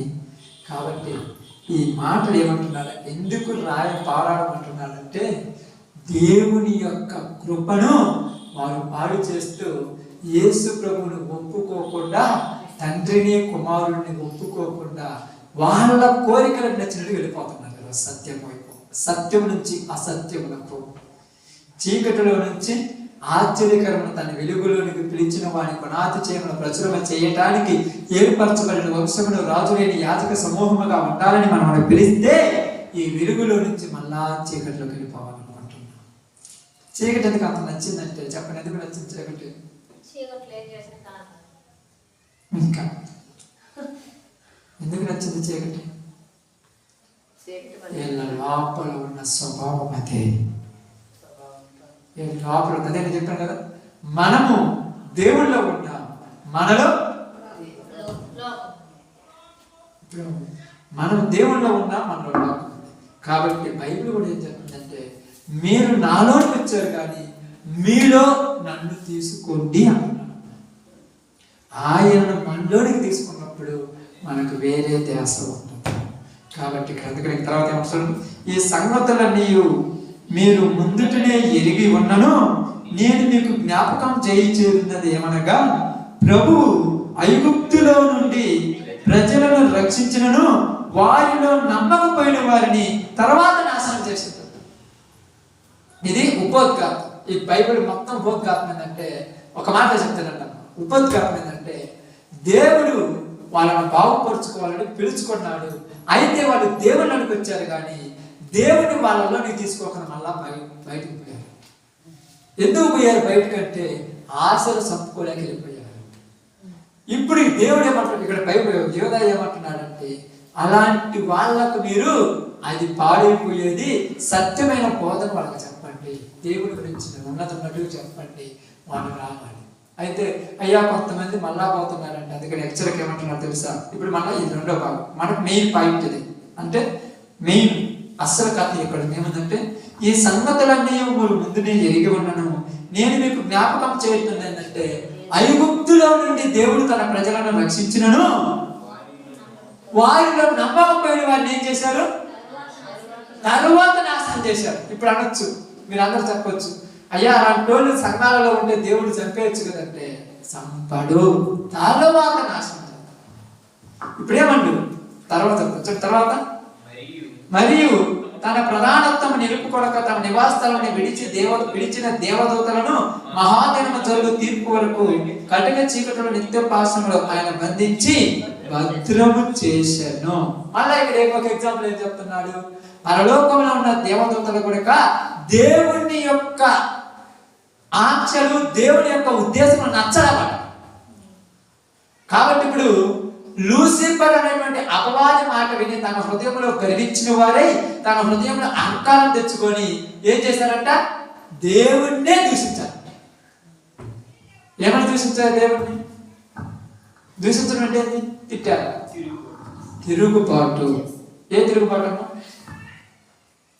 తిరుగుబాటు అంటే తెలుసా? ఏం తిరుగుబాటు? ఏం తిరుగుబాటు అంటే మీకు అంతా ఇప్పుడు చెప్పడానికి ఒక సందర్భం చెప్తాను. అదే ఈ పాయింట్ రేపు మాట్లాడుకున్నాను కాబట్టి ఒక చిన్న సందర్భం చెప్తాను. ఏం జరిగిందంటే, అందరూ దేవుడిని స్తుతించడం ఏంటి, మనమేమో దేవుడి కంటే గొప్ప, అది ఒకటి. రెండోది ఏంటంటే, ఇదిగో మన తర్వాత ఈ సింహాసనం వాళ్ళకిస్తాడంట. మనం ఇన్ని రోజులు కష్టపడి దేనికోసం?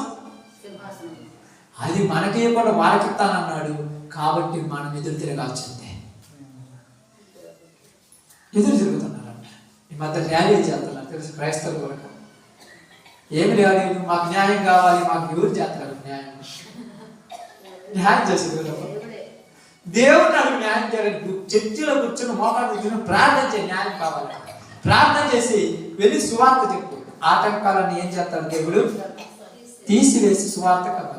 ఇప్పుడు పోయి నాయకుడి దగ్గర పోయి మా క్రైస్తవులకు న్యాయం కావాలి, క్రైస్తవులకు న్యాయం కావాలంటే వాళ్ళు ఏమంటారు? మీకు న్యాయం చేస్తామంటారు. ఏం న్యాయం చేస్తారు? ఇదే అలా ర్యాలీ చేశారంట దేవుడి మీద. అందుకని దేవుడు ఏమన్నాడు?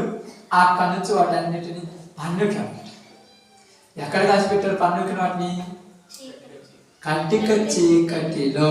చూడండి అక్కడ ఏమైంది? మహాదినమున జరుగు తీర్పు వరకు కటిక చీకటిలో నిత్య పాశములో ఆయన బంధించి భద్రము చేశారు. ఎలాగంటే పేతురు రాసిన 2వ పత్రిక 2వ అధ్యాయము 3వ వచనం 4వ వచనం, దేవదూతలు పాపము చేసినప్పుడు దేవుడు వాటిని విడిచిపెట్టక పాతాళ లోకమందరి కటిక చీకటి గల బిలములోనికి త్రోసి తీర్పుకు కావలిలో ఉండుటకు వారిని అప్పగించాను. దేవదూతలు ఏం చేశారంటే పాపం చేశారు. పాపం అంటే వ్యభిచారం చేశాయా, దొంగతనం చేసే వాటికి ఏం వ్యభిచారం అంటారు? ఆజ్ఞను అతిక్రమించే. దేవుడు చెప్పింది చేయరా, దేవుడు చెప్పింది చేయరా. అందుకని వాటిని ఏం చేశాడు? పాతాళ లోకమందరి కటిక చీకటి గల బిలంలో దాచిపెట్టాడంట. ఎందుకు? తీర్పు దినాన్ని పనిచేస్తాడు.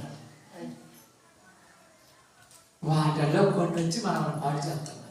భద్రం వచ్చారు. మరి ఎవరు వచ్చారంటే లూసిఫర్ ఉంటుంది కదా, అది ఎక్కడుంది? భూమి మీద అటు ఇటు తిరుగుతుంది. కొంతమంది మీకు తెలుసా, వారికి ఏం పని ఉండదు, వారికి ఇంటికి ఇంటికి తిరుగుతుంటారు. ఈయన స్వభావం తిరుగుతుంది, లూసిఫర్ స్వభావం. ఎల్లబడి తిరుగుతుంటారు. ఈయన కుక్కలాగా కుదార్థం ఇంట్లో ఉంటారా?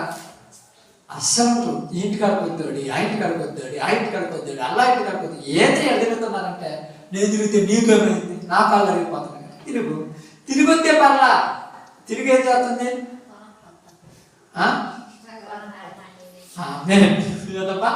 మొత్తానికి నిప్పంటించి వచ్చి నాకు సంబంధం లేదు అనుకోకుంటాను. లూసిఫర్ మొత్తానికి నిప్పంటించి వచ్చి తగ్గుకుంటుంది. ఏంటంటే నాకేం తెలుసు, మరి నీకు తెలియకపోతే ఎలా తెలిసింది? ఎలాగా ఇదా? కాబట్టి ఈరోజు మీ అందరికీ నేను చెప్పిన ఒక చిన్న విషయం ఏంటంటే, యోధా పత్రిక నుంచి ఈ ప్రారంభంలో దేవుడిని ఎందుకు రాపించాడంటే, యోధా అయితే రక్షణ గురించి రాయాలని నిర్ణయించుకున్నాడు. అయితే దేవుడు పరిశుద్ధాత్మ ద్వారా యోధాతో ఏం చెప్పించాడంటే, ఇదిగో బోధ పాడు చేసే వాళ్ళు ఉన్నారు, ఆ బోధ కోసము నువ్వు రాయాలి. బోధ నిమిత్తమే రాపించాడు, ఏంది కాదు. ఈ ఒక్క అధ్యాయంలో బైబిల్ మొత్తం రాశాడు. ఈ ఒక్క అధ్యాయంలో బైబిల్ మొత్తం చూడండి. ఐగుప్తులో నుంచి వాళ్ళని బయటికి తీసుకొచ్చాడు. నిర్గమకాండము, ద్వితీయోపదేశ కాండము, సంఖ్యాకాండము, లేవికాండము బయటికి తీసుకొచ్చాడు. ఇప్పుడు వాళ్ళని వినని వాళ్ళని ఏం చేశాడు? నాశనం చేశాడు. దేవదూతలు పాపం చేసినప్పుడు వాటిని విడిచిపెట్టలేదు, వాటిని కూడా తీర్పు వరకు భద్రంగా ఉంచారు. కాబట్టి ఈరోజు మనం చెప్పుకునే కొద్ది విషయంలో యోధా పత్రికలో కొద్ది పాటలు ఏంటంటే, మనం కూడా పరిశుద్ధులుగా పిలువబడిన వారు. దేవుడు యోధా గారి ద్వారా మనతో హెచ్చరించింది ఏంటంటే, బోధ కోసం మీరు పోరాడండి. బోధనతో పోరాడండి. చెప్పండి, సత్యమైన అసత్యమైన బోధ లోకంలోకి వెళ్ళిపోయారు, మీరు సత్యమైన దాన్ని తీసుకెళ్ళి చెప్పాలి. నిద్ర పట్టలేదు, నిద్ర ఉండకూడదు. ఇంకా ఎందుకు నిద్ర పట్టుతుందంటే, మనం దేవుడిని లోపల పెట్టుకొని బతుకుతున్నాం. లోపల ఆత్మ మనం ఏం చేస్తుంది? ప్రేరేపిస్తుంది. ఆత్మను ఆర్పద్దు, ప్రేరేపించినప్పుడు వెళ్ళి చెప్పు. ఎవరు వినట్లేదు, విన్నాయనొక నన్ను వెళ్ళి చెప్పాలంతే. అందుకే మనం చాలాసార్లు చూడండి, ప్రతిరోజు ఆ ఊరు సువార్త, ఇక్కడ సువార్త, అక్కడ సువార్త అంటే అందరు చెప్తున్నారు కదండి. కొన్ని చోట్ల అసత్యమైన బోధలోకి వెళ్ళిపోయారు జనాలు, మిళితమైన బోధలోకి వెళ్ళిపోయారు జనాలు. విశ్వాసులు కూడా కాంప్రమైజ్ అయిపోతున్నారు. మా పరిస్థితులతో కాంప్రమైజ్ కాకూడదు. క్రైస్తవుల జీవితం కాంప్రమైజ్ అస్సలు కాకూడదు. ప్రాణం పోయినా పర్వాలేదు కానీ పరలోక రాజ్యాన్ని పోగొట్టుకోకూడదు. చూడండి, ఈరోజు అదే కదా మనలో జరుగుతున్న అయ్యే కదా, కాంప్రమైజ్ బతకలేదు. అన్ని దిక్కులు సర్దుకుపోవడానికి కుటుంబాన్ని కాపులతో సర్దుకుపోవచ్చు. 40-30 సంవత్సరాల తర్వాత బతుకోవాలి కదా, సర్దుకుపోవచ్చు. కానీ జీవితం ఇది పరలోకం. సర్దుకుపోతే కుదురుతుంది, నిత్యము ఆజ్ఞలో ఆగిపోవాలి. కాబట్టి బోధ ఏమని చెప్పేశారంటే, ఏది చేసినా పర్వాలేదు, ప్రార్థనకు వచ్చిపోతే చాలా సరిచేశారు. ఆదివారం పనికి పోయాడు పాస్టర్ గారు అంటే, దశభాగం తెస్తాలే పనికి పోయి ఇబ్బంది లేదనేది మార్చేశారు. అదే అక్కడ ప్రతి బాగా లేదా చెప్తానంటే, ఎవరు కూడా బోధ నిమిత్తం అడిగే వాళ్ళు ఉన్నారమ్మా. కొన్ని చోట్ల బోధ చెప్తుంటారు, అడుగుతున్నారు. నేను చాలాసార్లు చెప్తుంటాను. ఇప్పుడు గంట దగ్గర 2 గంటల దగ్గర చెప్పాను. 2 గంటల దగ్గర చెప్పినప్పుడు భ్రమ పెట్టడానికి ఏదో పడిపోతాను చెప్పలేదు. ఏదో బిల్లి మాట్లాడి చెప్పలే, ఏదో ఒక మాయ మాట్లాడు. గంట నిమిషానికి 10 సార్లు అల్లడే అంటే, ఎందుకంటే బోధ చెప్పేటప్పుడు, పాఠం చెప్పినప్పుడు పాఠమే చెప్పాలి. అర్థమవుతుందా? మీరు ఎప్పుడైనా పాఠం చెప్పేటప్పుడు, స్కూల్లో టీచర్ పాఠం చెప్పేటప్పుడు ఏం చేస్తారంటే, గుర్తు రానప్పుడు ఏదో కథ చెప్తుంటారు. మేము ఆ ఊరిపోతే అది జరిగిందని ఎంత పాఠం పీరియడ్ అయిపోవడానికి ఏదో ఒకటి తయారు చేస్తారు. పీరియడ్ అయిపోవడం అంటే రేపు కంటిన్యూ చేసుకున్నామంటారు. అలాగే ఇక్కడ చాలా మంది పాస్టర్లు అంటే నేను తప్పుడు అంటే ఉన్నదన్నట్టు చెప్పేస్తారు. నాకు ఊరితో మా మాట లేదు. గంటతోడు వాక్యం చెప్తే 10 నిమిషాల సబ్జెక్ట్ మిగతా 60-50 నిమిషాలు లేనిపోని మాటలు చెప్పి స్తుతి అని, అల్లుడి అని, అయ్యని పాడు చేసి కప్పు చేసి పడుతుంటారు. ఇప్పుడు జనాలు కూడా ఏంటంటే, అంత పెద్ద సంఘంలోనే వాళ్ళు అలా చేస్తుంటే మంది కూడా కరెక్ట్ అనుకుంటున్నారు. కానీ వాక్యాన్ని కూడా సరిచేసి కరెక్ట్ కాదు పాస్టర్ గారు అని అడిగే వాళ్ళు లేరు. అందుకనే వాళ్ళకి రెక్కలు వచ్చేసి మోసం చేసే వాళ్ళు ఉన్నంత వరకు మోసపోతుంటాం. వాళ్ళు అడిగినోడు తప్పుతోడు. ఈరోజు సంఘంలో పాస్టర్ అడిగితే పాస్టర్ని అడుగుతారు, లెక్క లేకుండా అని వాళ్ళ మీద సెటర్ రాస్తారు. అడగండి, నేను చాలాసార్లు చెప్తాను, వాక్యం చెప్పినప్పుడు అడగండి, ఇది తప్పు ఇది కాదు, ఇలా చెప్పండి, తప్పు లేదు. ఎందుకంటే మనమేమి లోకంలో వాళ్ళు అన్నారు, అప్పుడప్పుడు అంటుంటారు, గొర్రెల్లాగా తలొంచడం కాదు, కరెక్ట్ లేకపోతే ఎదిరించే వాళ్ళని. చాలా మంది అంటారు, మీరు గొర్రెలు అంటారు, ఎవరు చెప్పారు మన గొర్రెలాగా ఉంటున్నాడు. కరెక్ట్ లేకపోతే వెళ్ళి మాట్లాడతాం. అప్పుడప్పుడు కొన్నిసార్లు మీరు చెప్తున్నప్పుడు కొంతమంది మనవాళ్ళు అంటారు, పాస్టర్ని ఎదిరించుతుంటే పాస్టర్ గొప్పలు వచ్చిన తప్పు చెప్తుంటే మాట్లాడాలి తప్పదు. నేను పాస్టర్ గొప్ప తప్పు చెప్పినప్పుడు అడగండి, పర్సనల్ చిన్న కాదు పాస్టర్ ఇది కాదనండి. ఎలాగోపోతే పర్సనల్ కాదు, 10 మందికి చెప్పాల్సింది ఇట్లా కాదు ఇట్లా కాదు కాదు. ఎందుకంటే నీ కళ్ళ ముందే చెడిపోతుంటే చూస్తూ ఉంటాం. కాబట్టి ఈరోజు అదే నేను చెప్తున్నాను. చాలామంది అన్నారు మాకు ఇది నచ్చకపోయారు. ఏం నచ్చలేదు చెప్పండి, నచ్చకపోతే ఏం నచ్చలేదు, బైబిల్ నచ్చలేదు. నువ్వు చేసేది ఏంటి, బైబిల్ చెప్పేది ఏంటి. ఇప్పుడు వీళ్ళు ఏం చెప్తారు తెలుసా, అలా పాస్టర్ చెప్పిన వాక్యం బాగుంది అందుకని అట్టుకోవాలి. పాస్టర్లను చూసిపోతున్నారు కానీ పాస్టర్ని చూసుకోగలుగుతున్నారు ఎవరన్నా? కొంతమంది మీకు ఎక్కడ పాస్టర్ ఉన్నారు కండి, ఏం పాస్టర్ గారు మంది దీనికి సంబంధించింది ఈ మినిస్ట్రీలు ఎక్కువ మంది ఉన్నారు చూడండి. కావాలంటే వాళ్ళలో వేల మంది ఉన్నారు. అందుకే మనం కూడా కరెక్టే అంటారు. బైబిల్లో ఉన్నదంటే లేదు, బైబిల్ తెలియదు, పూర్తిగా తెలియదు. ఎవరో ముందు పోతుంటే వాళ్ళ దారి పెట్టుకోకపోయారు. ఏసే మార్గం ఎవరు మార్గం కాదు. కాబట్టి మీరు చదవండి, బాగా చదవండి. మనం ఎట్లా చేస్తే మనకేమీ రాదన్నా మనకేమి ఉండదంటే ఊరు చెప్పారు. ఏమి రాకుండా పరలోకం తెలుసా, ఏం అవసరం లేదు. కోట్ల మంది జనాలు లేదు. ఈ చర్చిని ఎంత చేసేసి పెద్ద చర్చి కట్టి లోకంలో ఉన్న వాళ్ళందరూ అస్సలు అవసరం లేదు. మనం పరలోకం పంపిస్తాం, మిగతాది ఆయన చూసుకుంటారు. ఎందుకంటే పూర్వమందే ఆ శిక్ష పొందడానికి వాళ్ళు తీర్పు పొందుకున్నారు, వాళ్ళు నిర్ణయించబడ్డారు. ఇప్పుడు వాళ్ళు ఏం చేస్తారు చెప్పండి, ఏం చేస్తారు? వాళ్ళ వైపు లాక్కపోవడానికి ఎల్లకాడికి వచ్చి బద్దిమిలాడి కలిసిపోతారు. ఏంటంటే నీకు ఇబ్బంది లేదు, ఇబ్బంది లేదు, ఏ ఇబ్బంది లేదు. వాక్యంతో చెప్పు చూద్దాం, వాక్యంతో మాట్లాడి చూద్దాం. పరిస్థితులు అంటే ఎవరు సరిచేయలేరు. ఎందుకంటే బాగుంది, ఎందుకంటే పరిస్థితులు సరిచేయాలంటే కయీను హేబేలును చంపుతున్నా దేవుడు ఆపడా. ఆపడా? ఈరోజు నువ్వు నీతిమంతుడు అయితే నీ భర్త కానీ నీ భార్య కానీ నీ బిడ్డలు అవినీతిమంతుడు అయితే నేను కొడుతుంటే ఆపడు. అలా ఆపేటైతే హేబేలు చంపేటప్పుడు ఆపిపోయేది. బైబిల్ తెలియాలి, ఇది బైబిల్. దేవా ఈ కష్టం రాకుండా ఎవరు చెప్పారు? దేవుడు ఆపడు, నిన్ను పరీక్షిస్తాడు. నీ ప్రేమ చేత వాళ్ళకు బుద్ధి తెప్పిస్తాడు. కయ్యని దేనికి పుట్టాడు? తమ్ముడు చంపడానికి పుట్టాడు. మనమేం చేద్దాం? ఇంకా మనమేం చేద్దాం? కయ్యను అందు నిమిత్తమే పుట్టి ఉన్నాడు. పూర్వమందే సూచించబడ్డాడు కయ్యను అందుకోసం. అరణ్యం ఎందుకు సంహరించబడ్డారు? వాళ్ళు పుట్టింది అందుకోసం ఉంటుంది. కానీ నువ్వు పుట్టింది దేవుని సువార్త చేయటం కోసం. కానీ అలా కాకుండా లోకాశలో పడిపోయి పాడి అవసరం మనకి. ఏదో ఆదివారం కన్నదకు కూర్చుని పోవటం అనేది కరెక్ట్ కాదు నా దృష్టిలో. ఇప్పుడున్న రోజుల్లో బట్టి చూస్తే అంత దినాలు ఏం జరుగుతున్నాయి? ఒక పక్క భూకంపాలు, నిన్నగా మన జపాన్లోనే అన్న భూకంపం పడింది. ఒక పక్క సునామీలు వస్తున్నాయి, ఒక పక్క ఏమో ఏమవుతున్నాయి నిప్పు కడుపులు వస్తున్నాయి, ఒక్కొక్క తుఫాన్లు, ఒక్కొక్క కరువులు. ఇప్పుడు డేంజర్ లేకుండా బాధ లేకుండా ఇలా ఎచ్చల విడిగా తిరుగుతున్నామంటే మనం ఏమన్నా క్రైస్తవులు అన్నాను. అందుకని నీకు నాకు దేవుడు చెప్పిన మాట ఒక్కటే ఏంటంటే ఈ దినాలలో జాగ్రత్తగా ఉండాలి. నీకు అప్పగించిన బోధను 10 మందికి చెప్పడానికి ప్రయాసపడాలి. ఓకే, అందరు తల వచ్చి ప్రార్థన చేస్తాం.